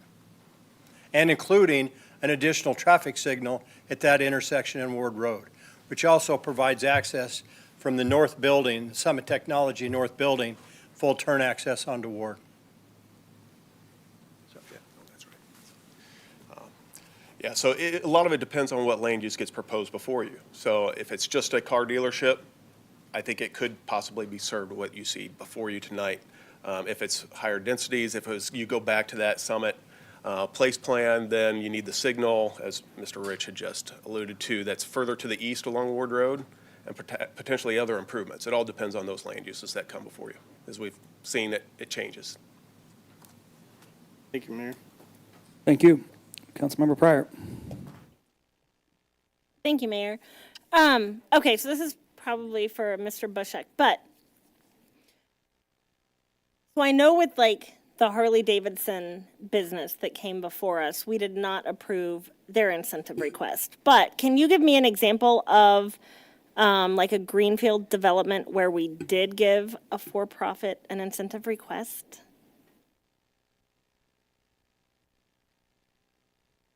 Project, the original TIF for this project, $18.5 million between the TIF and the CID, and it was a mix of public and private costs.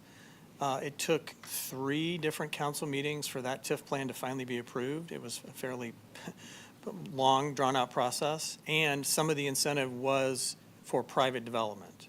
So this property, this site, plus the remainder that we've been talking about, received TIF and CID approval, which didn't happen, I explained to you.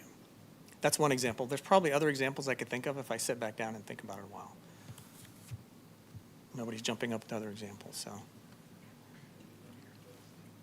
Yeah, I could go back to the list, I suppose. So if this incentive does not happen, does this dealership not happen? Well, that'd be a question for the applicant to answer. Unfortunately, no. It's too costly. Our initial budget was 9 million, now we're in the 13.8 now. I mean, it just keeps climbing and what's going on in the economy. So it's, we have to look at other options, unfortunately, so. And then when does the dealership start making money? You said it's in the red for a while? Mr. Drury, you have to come to the microphone. Things acclimated there. Projections, based off of a couple things, but within months, I mean, we can turn a profit rather quickly. This helps substantially because our rent factor goes lower and everything else kinds of change. But, we're not in the business to lose money, obviously, but that's where Hyundai comes in and allocates certain things to us and helps us with floor plan to kind of initialize and help lower our costs. So, it could be right off the bat. It's just, this is a brand new point, so this is a little bit difficult because there's no book of business right now, so. Okay, thank you. Yes, ma'am. Okay, thank you. Councilmember Rader? Thanks, Mayor. Adding on to Councilmember Pryor's comment, Mr. Bushak, this is for you. So since in bringing up the Harley-Davidson, since we did not approve that because they came in after asking for the incentive, where does that leave us if we were, we haven't done this before, correct? We have not done this before, given an incentive to someone that came in afterwards? That's correct. After the policy was amended in '23 to include the PDP rule, the rezoning rule, you're correct. The city council has not authorized incentives after the zoning has already occurred, but there's been limited instances we've been faced with that.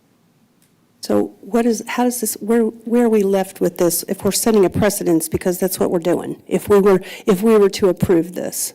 So, good point. And ultimately, the best I can say is this is the city council's economic development policy, and you have these policy statements in here. So the sentence that I read is probably the best summary. Failure to notify the city staff of the intent to seek incentives may disqualify the project from consideration for incentives. So the best answer I have to your question is you, the city council, you ultimately decide what weight this provision has in the policy. But once we approve something, I mean, it's kind of hard to go back with the next guy. When the next guy asks and we say, no, it doesn't work for us, but, to go back and say, well, you did it for this other company and this other business and.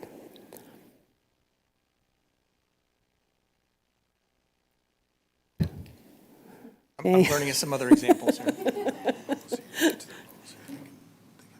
Yeah. Okay, so one other example of a somewhat similar situation, the TriStar residential project that's part of the Lee Summit Crossing project on the east side of 291 South down near Highway 150. That went through multiple hearings and eventually was approved, so there's something to look at for you to consider. But ultimately, like I said, I think this is the city council's policy, and what precedent it provides ultimately will be tested the next time you have this sort of request. And at that point, then you would naturally be, if you say yes to this request and it goes forward, then the next time you have a similar request, you, the city council, whether it's this composition of the city council or a future composition, when you receive that request, will have to look back and look at these factors and see if there's similarities or differences. And, every request like this is always very, very fact intensive. Thank you. Thanks, Mayor. You want me to, is it quick or? It's quick, goes off. Just a quick question for Mr. Bushak while he's up here. So the Harley-Davidson project that was referenced, that was the Harley-Davidson, that was the same group that came through, did their PDP, did everything, and then came back and asked for incentives. Is this considered different because this isn't the same group that's here. So, yeah, to answer. Originally, I don't think we were, I wasn't at the council level at that time, but I don't Right. think we were privy to, I think there was some lock in there of not knowing what the dealerships were because they hadn't been 100% confirmed. Now that this is back here by a completely different group, I mean, does that, So I would say that that can certainly be a factor in your mind, and so I'll explain a similar situation that the city council's dealt with on many occasions. There have been numerous community improvement districts that the city council has approved for age shopping centers. A smaller shopping center that's 20-plus years old needs a refresh, and the city council has approved community improvement districts for that refresh.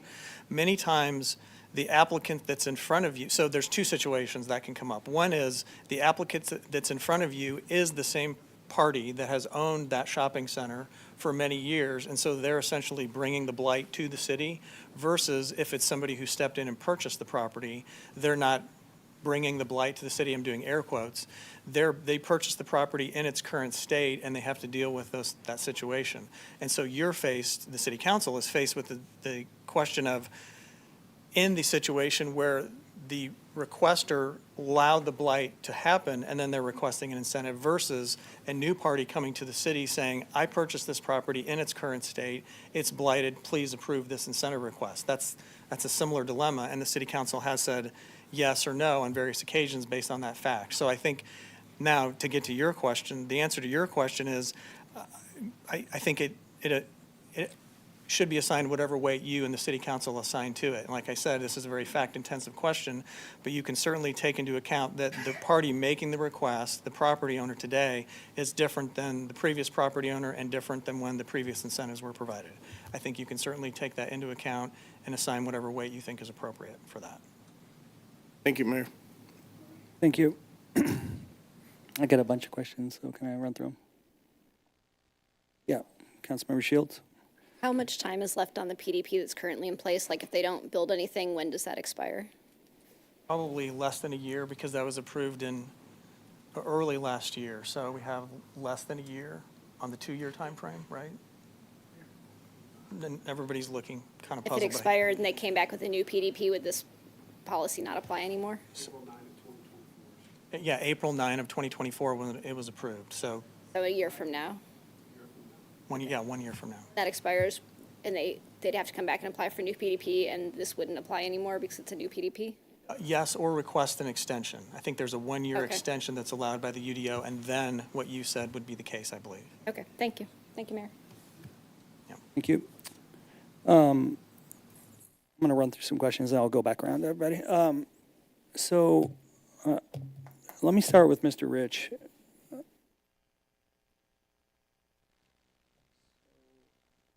It's a pretty high profile location. It's right at 470, and there's a new interchange there. I mean, it's very high profile, like it was mentioned before, but you haven't been able to track retail, so if not a dealership, then what? What are we looking at? God only knows I've tried everything. But it's not going to be retail like a Cooper's Hawk or something at that location? No, I don't believe so. Why Or we did could this do a work? couple of small retail buildings there, but we can't get the big anchor there to support it all. And Yeah. that's the issue. Why did this work before but not now?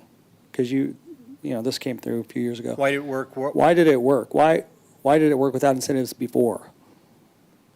Because things have changed. Years ago. I'm not sure I understand, Bill, I'm sorry. You said that there were 2 dealerships, Genesis and Hyundai. The reason it didn't work is Hyundai changed their mind. Mr. Walser thought he was going to get both flags. He was going to build both dealerships on both of the 2 lots. And he was okay going forward with, because he had 2 sites? Right? And why is And then that? once he closed on the land, he found out he was only getting 1, and they were forcing him to marry him, Kansas. And then Premier comes in, and they're stuck with all of the public improvements just on one So lot. Walser had both sites? Right. He had But- both sites. But now Premier has one. Has one, and Walser owns the other, correct? Premier buy it from Walser? Yes. Okay. Okay, Mr. Dury, what Can you explain your relation to Premier then? A managing partner, general manager. Managing partner? Yes. Okay. Why this lot, or why this location, Lee Summit? Oh, I live close. I live in Grand Valley. Currently, Lee Summit's just per capita and everything else that you have, it's a great city. I don't want to go anywhere else. I want to be in Lee Summit. That's why I'm fighting harder than anybody to try to get here and stay here, because at the end of the day, it's a vested interest in me and my family versus, somebody from New Orleans is trying to pick and choose where we go. So I really want Lee Summit. The location, it's Hyundai. I mean, it's going to sell itself. You can put it anywhere, really. But it is a prime location as far as Okay, off so of you 470. want to be in Lee Summit, but you can't convince your other managing partners that this is Yes. going to work, because earlier you said that it's not going to work without, penciling, or whatever I call it, penciling, rate of return. And we call it, and you'll hear city staff call it the but for. So, with regard to an incentive, you're saying but for the incentive, we can't make this work. Okay. All right, Mr. Bushek.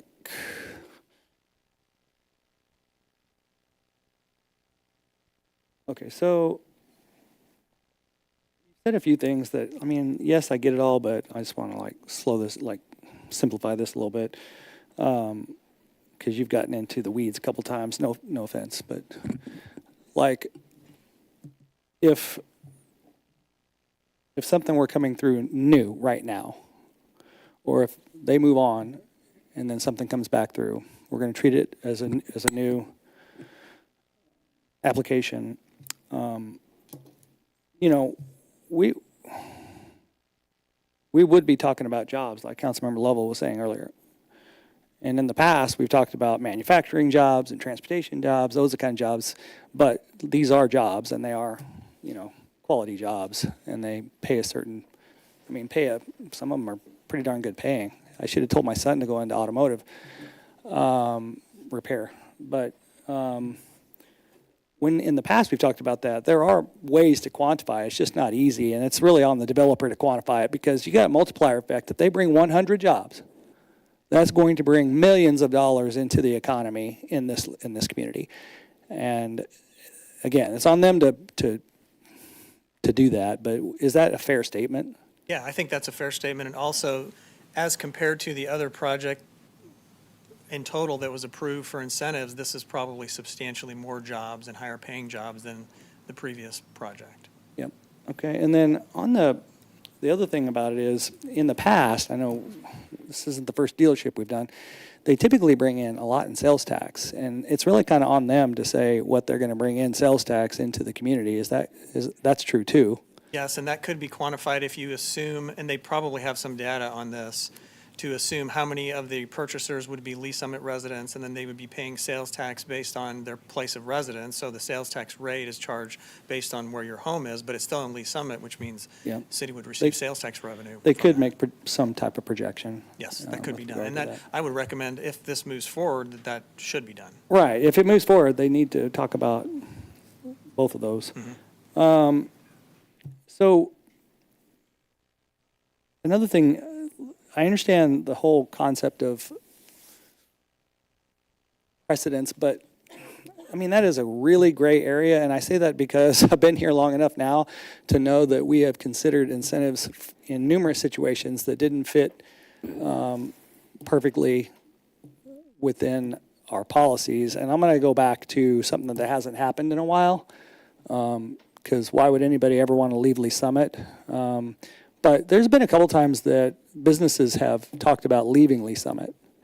And we, as a city, talked about incentivizing them so that 100 jobs didn't walk out the door. Is that not true? Yeah, that's true. And we have had situations where, I can think of one notable situation where a business was planning to leave the city, and we came up with an incentive package, and I think they still left or are in the process. But yes, that's definitely a concern, retaining jobs, retaining businesses, and also in a situation like this where we have the opportunity to generate new jobs that are likely, will benefit Lee Summit substantially. Okay. So there's just, you have to take all the variables and such into consideration. So I that's what I just want to point out here is there's some things here that I don't really have good information on to make the decision.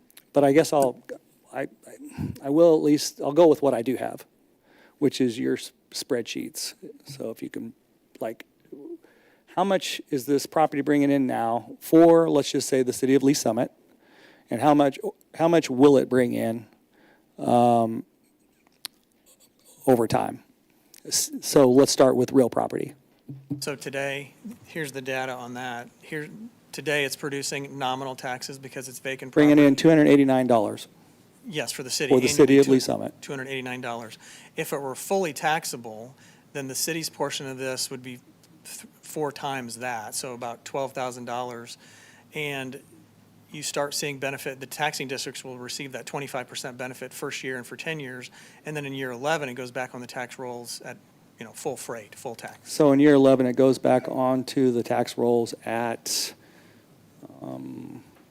what would it be? That's not the 47, because that's only 75%. So it would be, there's another spreadsheet that we don't have here in the packet. It would be this in the 11th year. So it would probably look something like 120,000. It'd be 25% times 4. It'd be 4 times the 4,000, right? Yes. Because that's 25%. And that's if taxes were to stay the same in 10 years, which they would go Right, up, and that will so. escalate up. So it'd be probably, the total taxes paid to the taxing districts in year 11 is probably closer to, I'd have to pull out the spreadsheet to look, but $110,000 to $120,000 per year, and then the city's portion of that is the 17%.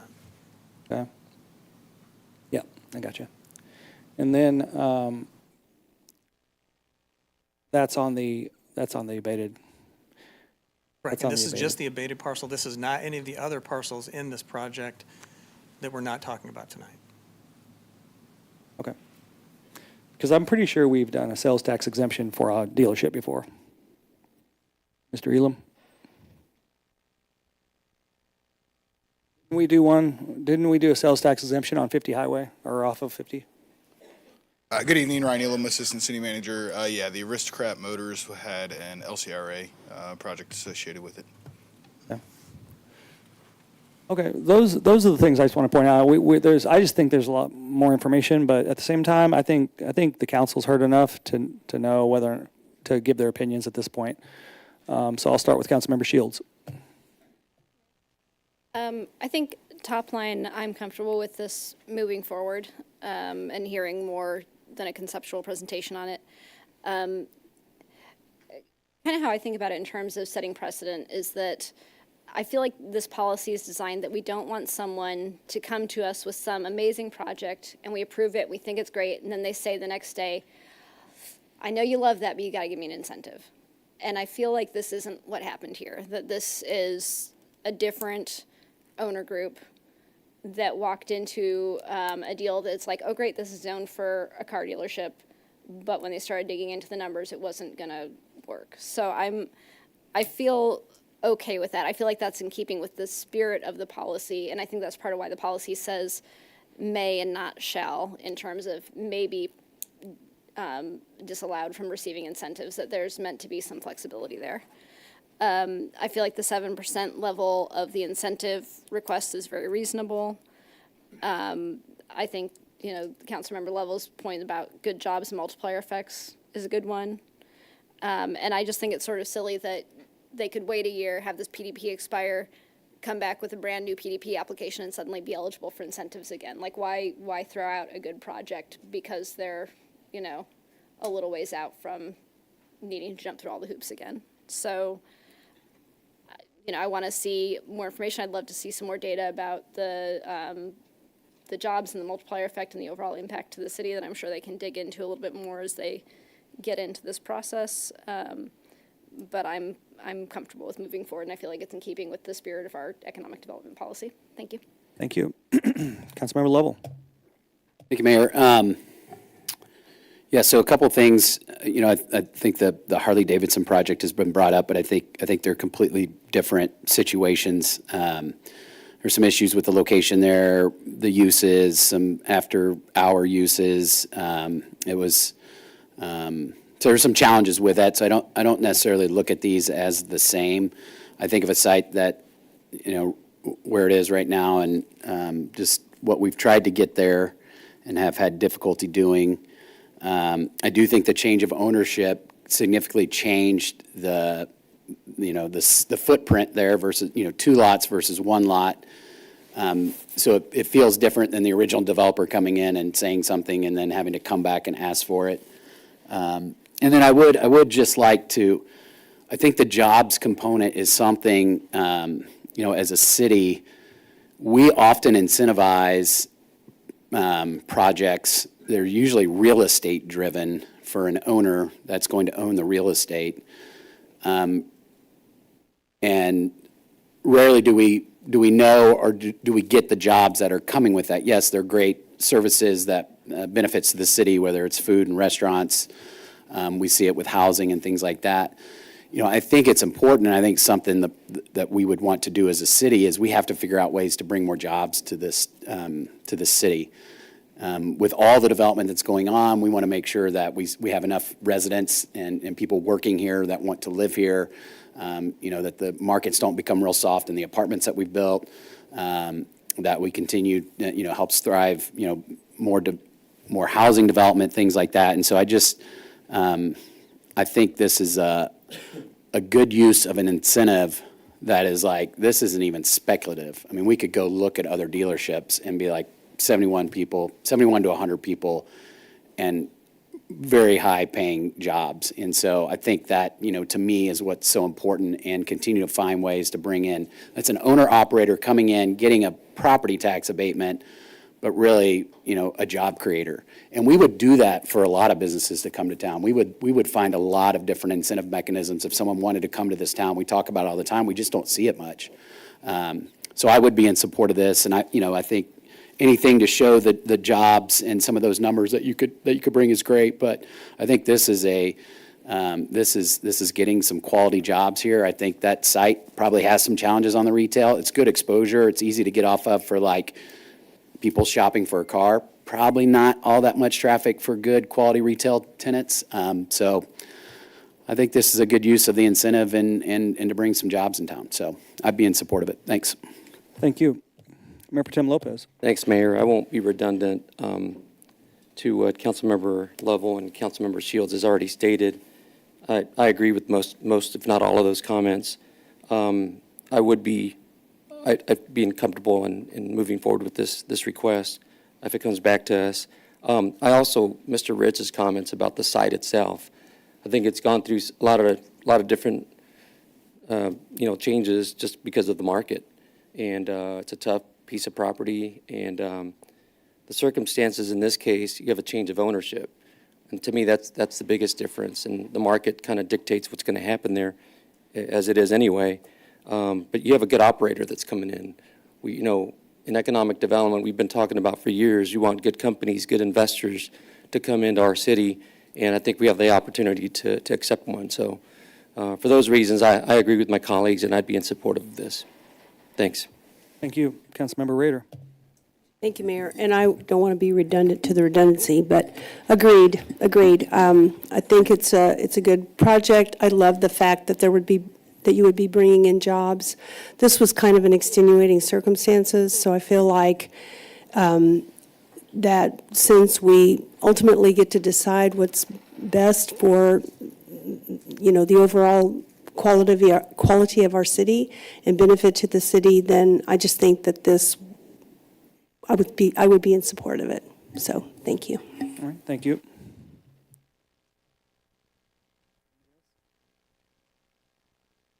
I think silence always means they don't want to be more redundant and say the same things usually. But I do want to mention a couple of things. Go ahead, Councilmember Pryor. Sorry. So I would definitely like to hear more, but I definitely, I am one of the belief of if we have a prime piece of property, it doesn't have to necessarily be developed right away.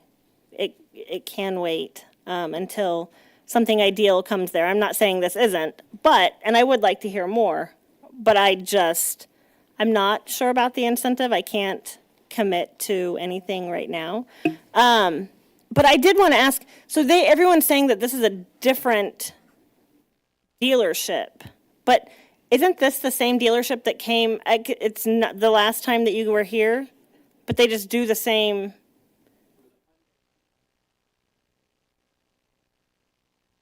But I remember the, what is it, the donation to the charities, they did the same thing. They were the one that did the same.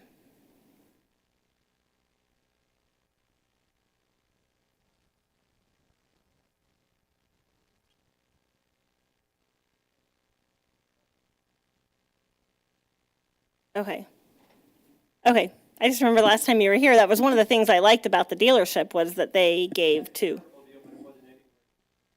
Okay. Okay, then, okay. Oh. Okay, perfect, thank you. All right, thank you. Okay, so I think should it come back through, yes, I can be supportive, but I do really want to zero in on the jobs like they mentioned, but also, I mean, there's data out there as well with regard to, you know, this is not just retail. This is like retail jobs. We're glad to have them, but this is more technical, and those types of jobs have a bigger impact on the community than just retail jobs. And they also bring other indirect jobs, and that is quantifiable. I think the sales tax exemption is pretty standard, especially since we've done it for our dealership before. But I think that that's where we need to zero in is, you know, what are the true benefits to the city? Because there is an opportunity here, and we don't want this type of business slipping through the community if we can make it work. I think that's what everybody's trying to say is we like the direction, we like the type of business, of course, the brand, and we want people to drive to Lee Summit instead of Blue Springs to buy their Hyundai as well as get the repairs done after they buy their Hyundai, and then they stay in Lee Summit.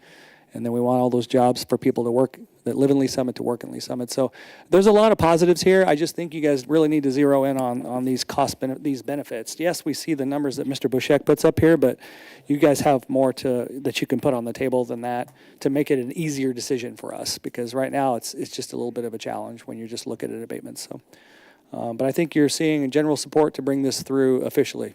Would you say that, Mr. Bushek? Okay. Do you guys want to make any further comment? All right, well, thanks for holding on to this property or jumping in with the new partnership group to consider investing in Lee Summit.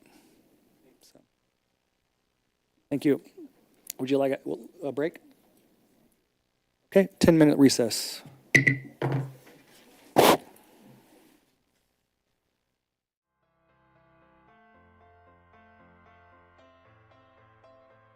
I'm Assistant Chief Jim Eden. And I'm Battalion Chief Ben Hicks.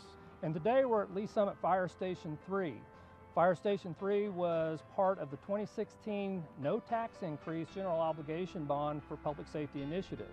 The station was built and occupied in August of 2020. Unfortunately, due to the pandemic, we've not been able to give tours or have an actual ribbon cutting. So we want to invite you in today to give you the opportunity to see what goes on within a Lee Summit Fire Department station. Let's go take a tour. This is our admin side of the facility. We use this side mainly for offices. We have a lot of work during the day, whether it's training or doing reports or just generally taking care of the shift that we need to do. At this particular station, Station 3, we do have an assistant chief that works out of here. That person has their own office where they need to manage what's going on throughout the day with the shift and staffing, and as well as running calls out of here. The captain has their own office as well. What the captain does is at this specific station is in charge of both the fire truck that's here as well as the ambulance. And so with all those personnel responsibilities as well as running calls and reports, that's where they work out of. And generally for the rest of the crew, which is somewhere around 5 to 6 individuals, we have rooms to write reports, and we have additional training rooms and other rooms where people can work. Walking into our living area, I think it's important to recognize that we work 48-hour shifts. So in the evenings, after 5 o'clock, after work is done, we may have the opportunity to catch a game or something else as long as we're not running calls.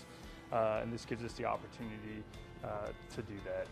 When we go into our kitchen, I think this gives you a great reason to know why we go to the grocery store, when you see fire trucks at the grocery store, what we're doing. Also, for 2 days working for 48 hours, we buy all our meals at the grocery store, and then we come in here and cook, just like you guys do at home.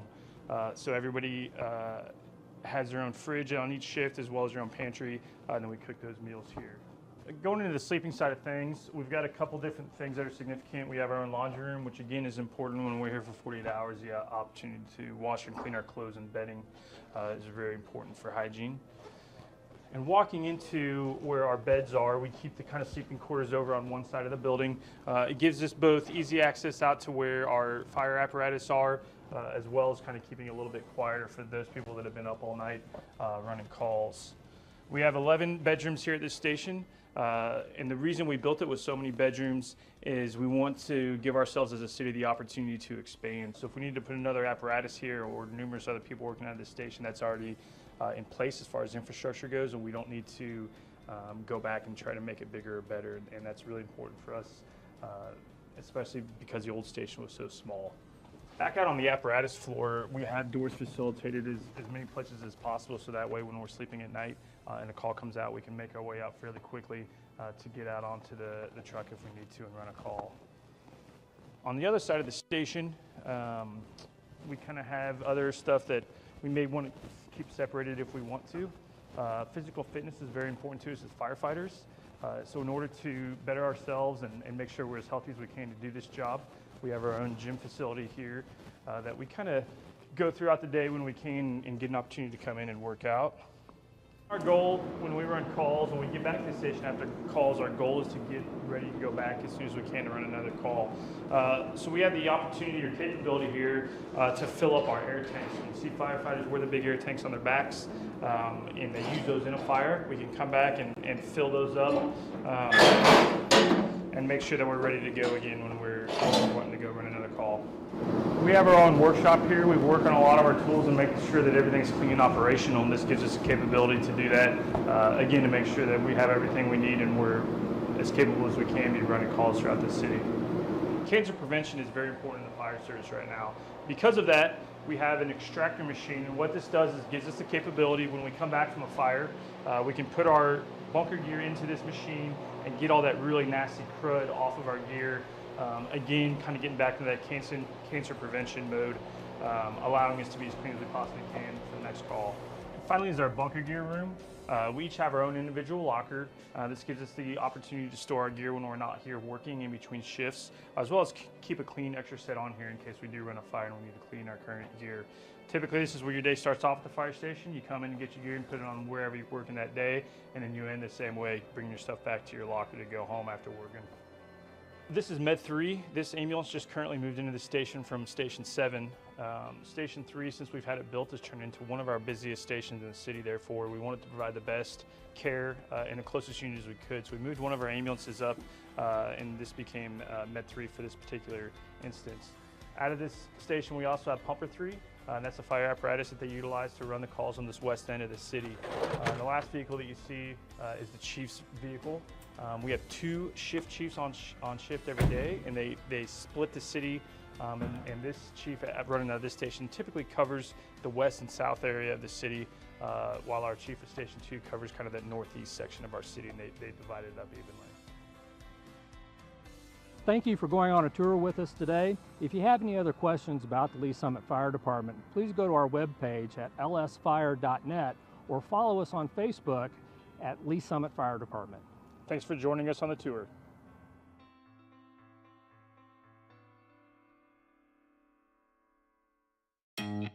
Hello and welcome to Meet Me at the Market, your development update on Green Street. Green Street Market is enclosed and exterior work including roofing, glazing, tinting, and brick facade will be added soon. Wooden panels are up where glass doors will be, and workers are constructing utilities inside. When completed, a catering kitchen and concession area will be on the southwest side of the building, and bathrooms will be on both ends. Construction of the outdoor canopy adjacent to Green Street Market is ongoing. The steel beams and crossposts will support a translucent polymer roof covering the Green Street lawn, offering year-round programmed activities, events, and performances. Concrete has been poured in front of City Hall, and pavements, hardscapes, and landscaping will soon begin for Green Street growth. The Streetscape Pavilion will serve as the gateway to Green Street with an art walk featuring art from acclaimed artists, an immersive kids playground, outdoor seating, and gathering spaces. More public art is coming. 4 local artists have been selected for the City Hall Public Parking Garage, and 3 finalists have been chosen for the digital mural for Green Street Market. Be on the lookout for an announcement very soon. 3rd Street from Douglas to Green intersection is expected to open on January 30th, followed by Green Street to the Johnson Street intersection in March. That's it for this episode of Meet Me at the Market. For more information on the project, visit cityofls.net/Green Street. This is the best place to work. I love working here. I feel very blessed. I love it here. I look forward to coming to work every day, being a part of this team. Like a family away from home, where everyone feels like everybody knows their name. The city that supports you, we see that with our benefits. A pension, vacation days, job security. Being able to be heard. We feel valued, we feel respected. Lee Summit is a very progressive city. It's growing, it's thriving. We have this drive towards not just doing a job, but doing it with a spirit of excellence. I had the opportunity to continue to grow, regardless of 30 plus years doing this kind of work. It's more than just dollars and cents. We're here really to give back. Providing a service to better a community. To go out and serve people. To be a part of something bigger than yourself. If I would have known what I know now, years ago, I would have been here much sooner.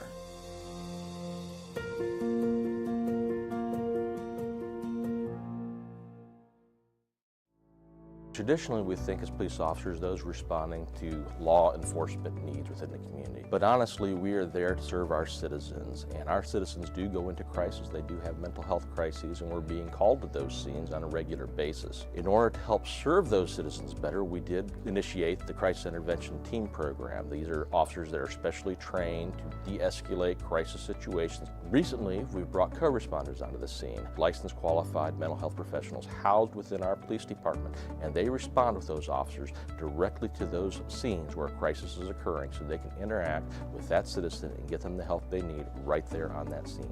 The co-responders are either bachelor or master level in a behavioral health related field. They wear plain clothes, they don't carry weapons or anything like that. I have a police radio that I listen to all day. Listen for, those key words: mental health, behavioral health, crisis. There's a lot of officers that just call for me. I have my own radio number. I also have the ability to self-dispatch to them and say 982's en route. Officers en route, 914, Armstrong. So typically I arrive after they've made it safe. I'll make contact and get kind of the rundown, and then I just kind of jump right in. Like, hey, my name's Allison. I'm a mental health professional. I'm here to help you. I'm not here to take you to jail or arrest you. Sometimes all a person needs is a voice, someone neutral, someone outside that, can listen. I do a lot of safety planning, including family, their support network, who's close to you. If they're home alone, who can come over and hang out with you today? Can we lock away your sharps? Can we put up your meds? Do you need meds? Can we get you over to the urgent care to get you assessed for your medications? Some of them also are like, oh, I'm so glad you came. This made me feel so much better. Our main goal as co-responders is to, one, get people connected to the services that they need, and also divert from emergency rooms and jails. And they almost get a different view of the police responding. That lets me know you care and the officers care. Please, how can we help you? My husband has... In 2020, we had 722 mental health related calls for service. 2022, by that time, 1,479. These mental health related calls for service are increasing. How we're responding to that is increasing the number of crisis intervention team officers we have available, as well as the number of co-responders we have available to respond on these calls. So what I think is important for the community to know about the co-responder program is that we're here, we exist. All you have to do when you call 911 is ask for us. Say, hey, I want a co-responder to respond to this crisis, and we'll go. I was really struggling about 8 years ago on my personal journey with mental health, and I met some amazing social workers and amazing programs that have helped me get to where I am today. I really couldn't see myself doing anything else. We want to help, and that's what we love to do.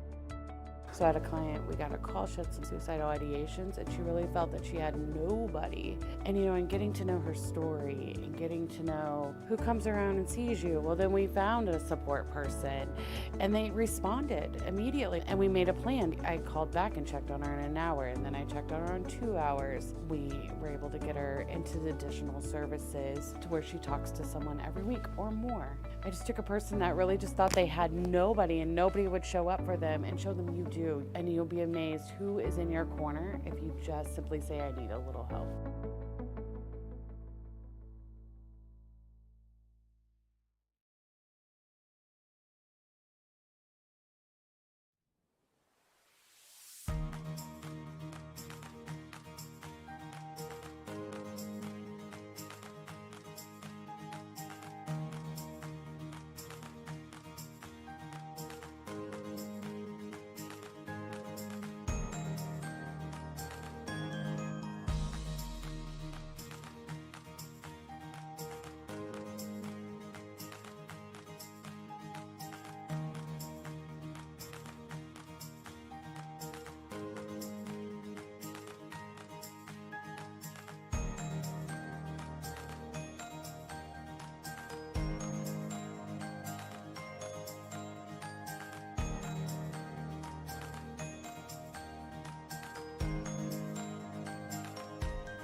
Back in order.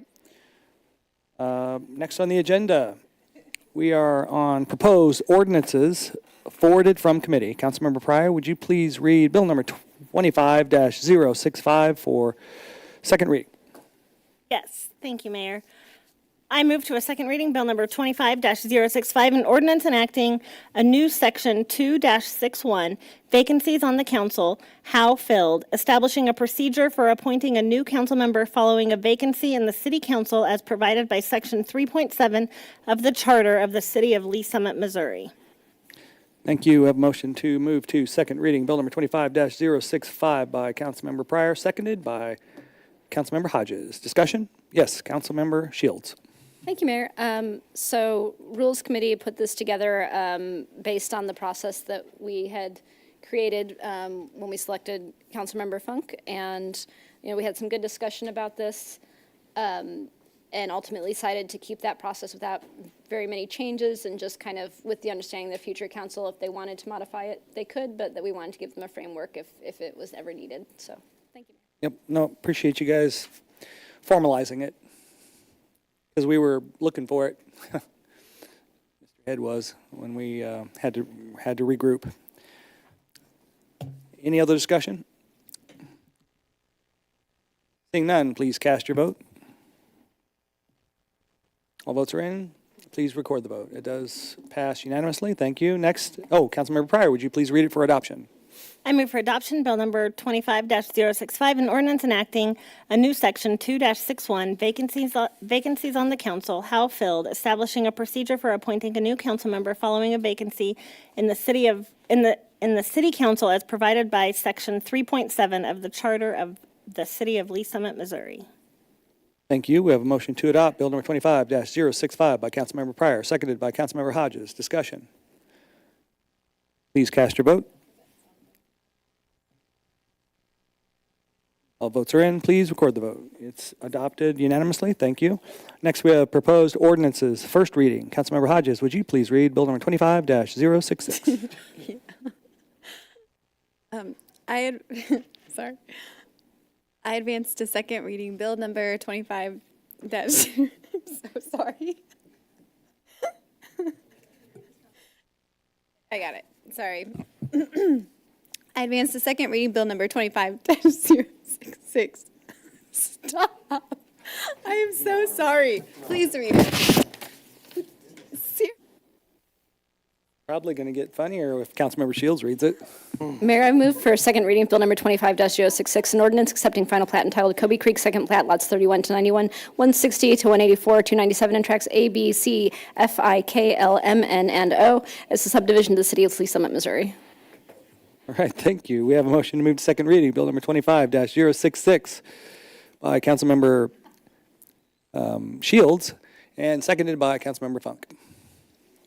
Discussion. All right. Thank you for carrying the load there.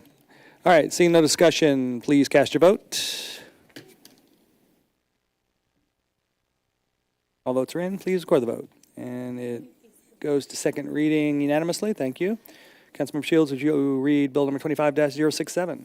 Thank you, Mayor. I move for second reading of Bill number 25-067, an ordinance approving the tax increment financing contract and community improvement district cooperative agreement for the Oldham Village redevelopment project. We have a motion to move to second reading, Bill number 25-067 by Councilmember Shields. I need a second, please. Seconded by Mayor Pro Tem Lopez. Discussion. This is the cooperative agreement. Seeing none, please cast your vote.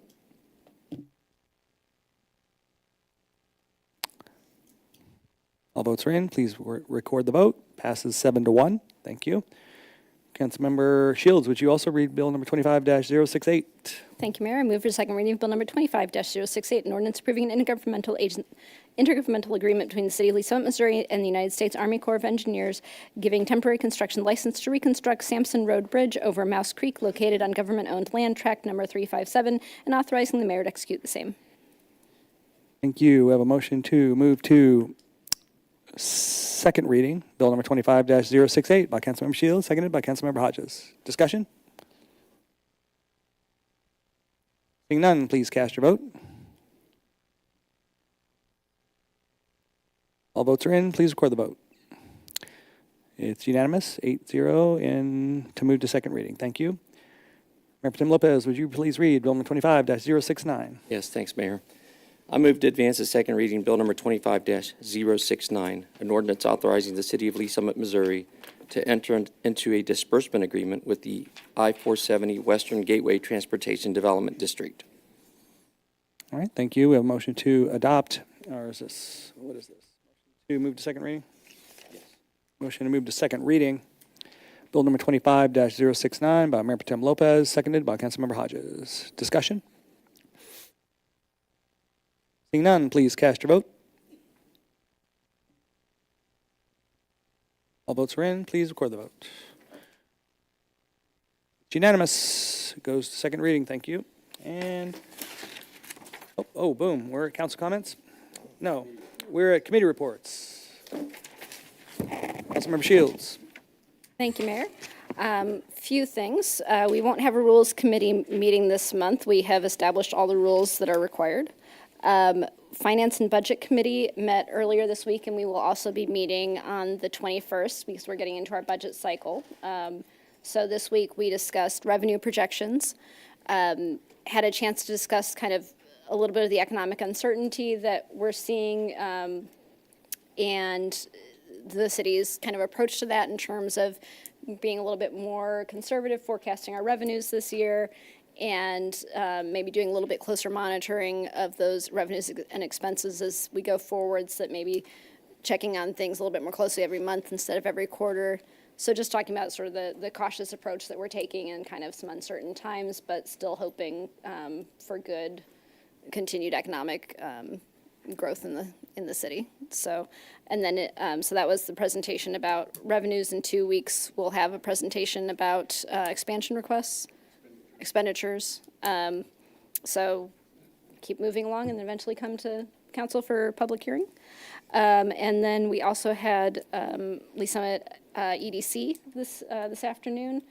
Was a good meeting, and I was mentioning to a couple of council members separately that kind of a happy coincidence, we had a nice report about expansion of automotive tech training jobs by some of our, was it MCC or? MCC. Okay, by MCC. Longview. Specifically the Longview campus, yep. So I didn't want to misquote, but I think it's just nice to see that we're kind of hitting both sides in terms of the workforce development and then also bringing in hopefully some new jobs that will take advantage of those skills. So I think that is it for me. Thank you. They've heavily invested there, the college has, and then they've gotten a lot of money, grants, and then they've also got money from the state. They just keep going. Councilmember Lovell. Yeah, CEDC will be meeting tomorrow at 4 o'clock. It's been a while. Very good, thank you. Okay, then we will go to council comments. Councilmember Rader. Thank you, Mayor. I just wanted to add on to what Councilmember Shields had said about when we had the applicant come in for the duplex. And, you know, in our efforts to try to, and I know we've been working very hard at this, to try to get more attainable homes here in Lee Summit, I don't know where we would put this and what subcommittee that it would go into, maybe the CEDC, but just a continued look at how we can streamline our processes a little bit better so that it makes it more cost effective for the developers and people that want to come here to build in Lee Summit. So just wanted to make that comment. I thought it was a really good one that she made, and I just wanted to add on to that one. Thank you. Thank you. Member Lovell. Thank you. Just to piggyback off that, I think when Councilmember Shields was chair of CDC, we did something similar to that for downtown, right? Didn't we do the downtown overlay where we were working through some of those ordinances that wouldn't require the full PDP? Am I accurate in that? Are you sure? Well, what committee were we on? I know we talked about it. Oh, Phyllis, you may have, that's right, you're co-chair. You may have been leading that discussion because Phyllis wasn't around. Anyway, I don't know what we could, but like, that was easier for us to identify a certain area, but like in this particular project, it's urban infill. I do think there's something there. So if there's something we can do in CDC that, I don't know what it would be, but how we could approach that, because it'd be a, yeah. Okay. Yeah. And then I would like to also bring up, so last week we had a development in front of us, primarily in District 2. It was a convenience store located on View High Drive.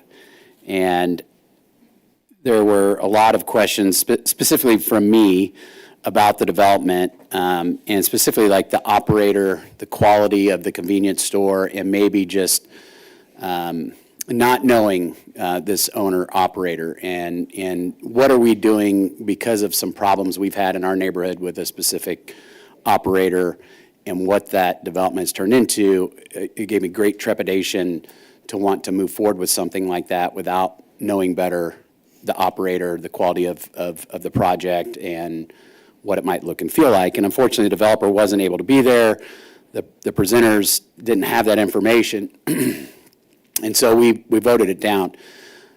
Over this last week, I was contacted by the developer's representative and the developer, and had an opportunity to go look at one of their newer facilities and actually meet with the operator, and felt much more comfortable with the type of operation they're providing, the quality of the operation, what we in our district have really longed for in that type of facility. And so, and unfortunately, Councilmember Carlisle's not here. And then also talking to constituents around the area about what they thought of the project. And the general consensus was that we would probably be for something like that. And after seeing the operations and the facility, I felt more comfortable with that project. And so what I'm proposing, or what I would like to propose, is a motion to reconsider bill number 25-061, a PDP for land located at 3394 Northwest Village Park Drive for Express Shop Convenience Store.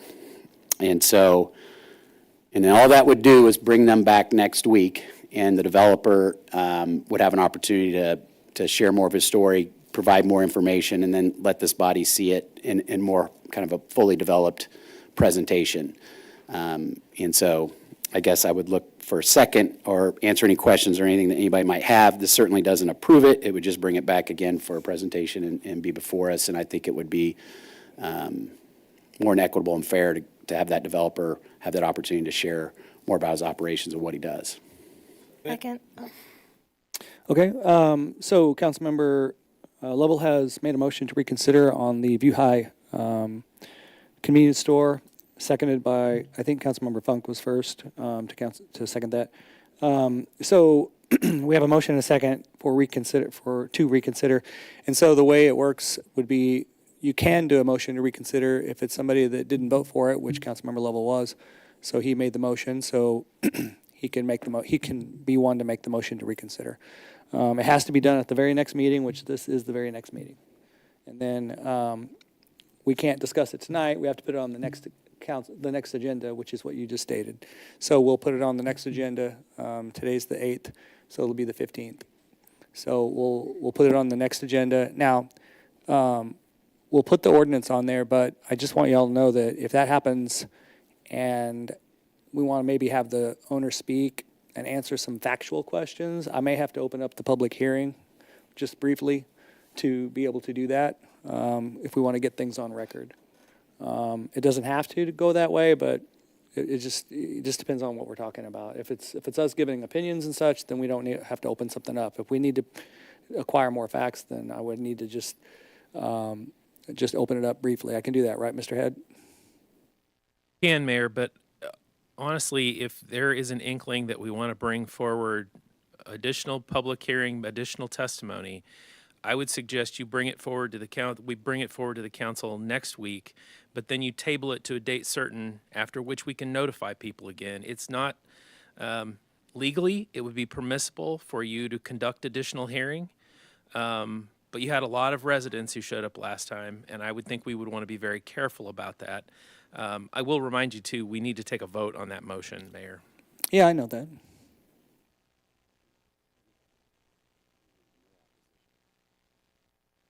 This wasn't the sports complex. This was the gas station. Right, but we still had some people from the neighborhood right behind the gas station, didn't we? No. I thought we... But I mean, if we still need to do it, but we did not. Okay. Yeah. I may be misremembering then. I apologize if I am. Okay. So if we can make a decision without doing the public hearing, we can try to do that. But if we need to open the public hearing, we may have to table it and make a decision the following week. Correct. That would be my recommendation. All right, we can do that. Councilmember Shields? Thank you, Mayor. I think I wasn't here for that, so I think this is a great idea. Maybe this is more of a legal question. Like, we're only, with the public hearing, supposed to make decisions based on the information presented in the hearing. Like, maybe that's a question for Mr. Head. Generally, I would say yes. I'm trying to remember what the exact, was this a rezoning or was this what was this? This was a PDP. Yeah, the PDP. To change the zoning to allow for a convenience store. Was this a rezoning? I don't remember if it was. Rezoning, it was already zoned to allow. Oh, okay. This would be a legislative action. You could have the discussion, you can be lobbied, you can have additional facts that come from outside of the public hearing when you make your decision. Okay, thank you. I just wanted that clarification. So if we need to do it within the corners of the public hearing, I just wanted to make sure that whatever has been presented outside made it into that public record. All right, thank you. I'll be ready. I'll navigate it the best I can. And if we have to continue it, we will, or push it to another meeting. But at least let's have the discussion. And we can't have the discussion technically tonight because we need to notice that legislation that we're reconsidering. All right, so we have a motion on the floor in a second. Any discussion on whether or not you maybe do or do not want to consider it for, another go-round next week? Did I forget to clear you? Oh, sorry. All right, well then let's vote on it. Call for the vote. I'll have to do a roll call vote if that's okay. Oh, that's fine. Do a roll call vote. Councilmember Lovell, Aye. Councilmember Funk, Aye. Councilmember Rader, Aye. Councilmember Hodges, Aye. Councilmember Pryor, Aye.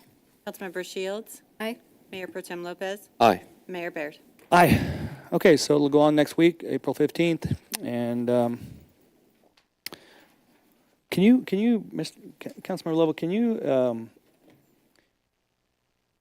would you mind sending just an email or something with the location of that other convenience store? Because that might be good for us to, if somebody wants to drive by it or look at it on Google or whatever. It's not on Google, so you'd have to drive by. Yeah, if you could just maybe, you could even text it, but email's preferable, so that we can make a drive over there. All right, man, imagine that, going to some other city like in Kansas or something. I mean, oh man. Okay, any other council discussion or council comments? All right, council staff roundtable. Thank you, Mayor. Under staff roundtable, there's a packet item in there. This was a question that we received as we were having our Clean Team update presentation about Missouri Department of Transportation sponsor a highway program. So Mr. Park and his staff got a quote from that program on what it would cost if there was a sponsor in place for 50 highway between 291, where the Highway Patrol used to be located, over to the I-470 interchange. And so that's a pretty good stretch of highway there. And the quote came back at $43,000 a year. And the way that program works is it's sponsor a highway. So it's not like we volunteer to go out and clean up the litter along that stretch of highway. There's a company, there's a business that does that. But through sponsoring a highway, anybody can do that. Businesses, communities can sponsor a highway. And you provide the funding, they provide through MoDOT, they provide the resources to clean the highways. So wanted to make mention that that's in the packet, a little follow-up from that Clean Team update, to give you an example of what that program entails. And then Chief Forbes, if you're okay, I'd call on Chief Forbes to give a quick update on accreditation with the police department.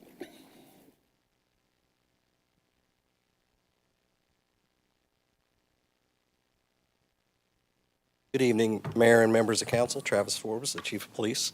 Next week, an assessor from the Commission for the Accreditation of Law Enforcement Agencies, or CALEA, it's much easier to say, will be here conducting an on-site assessment of the police department.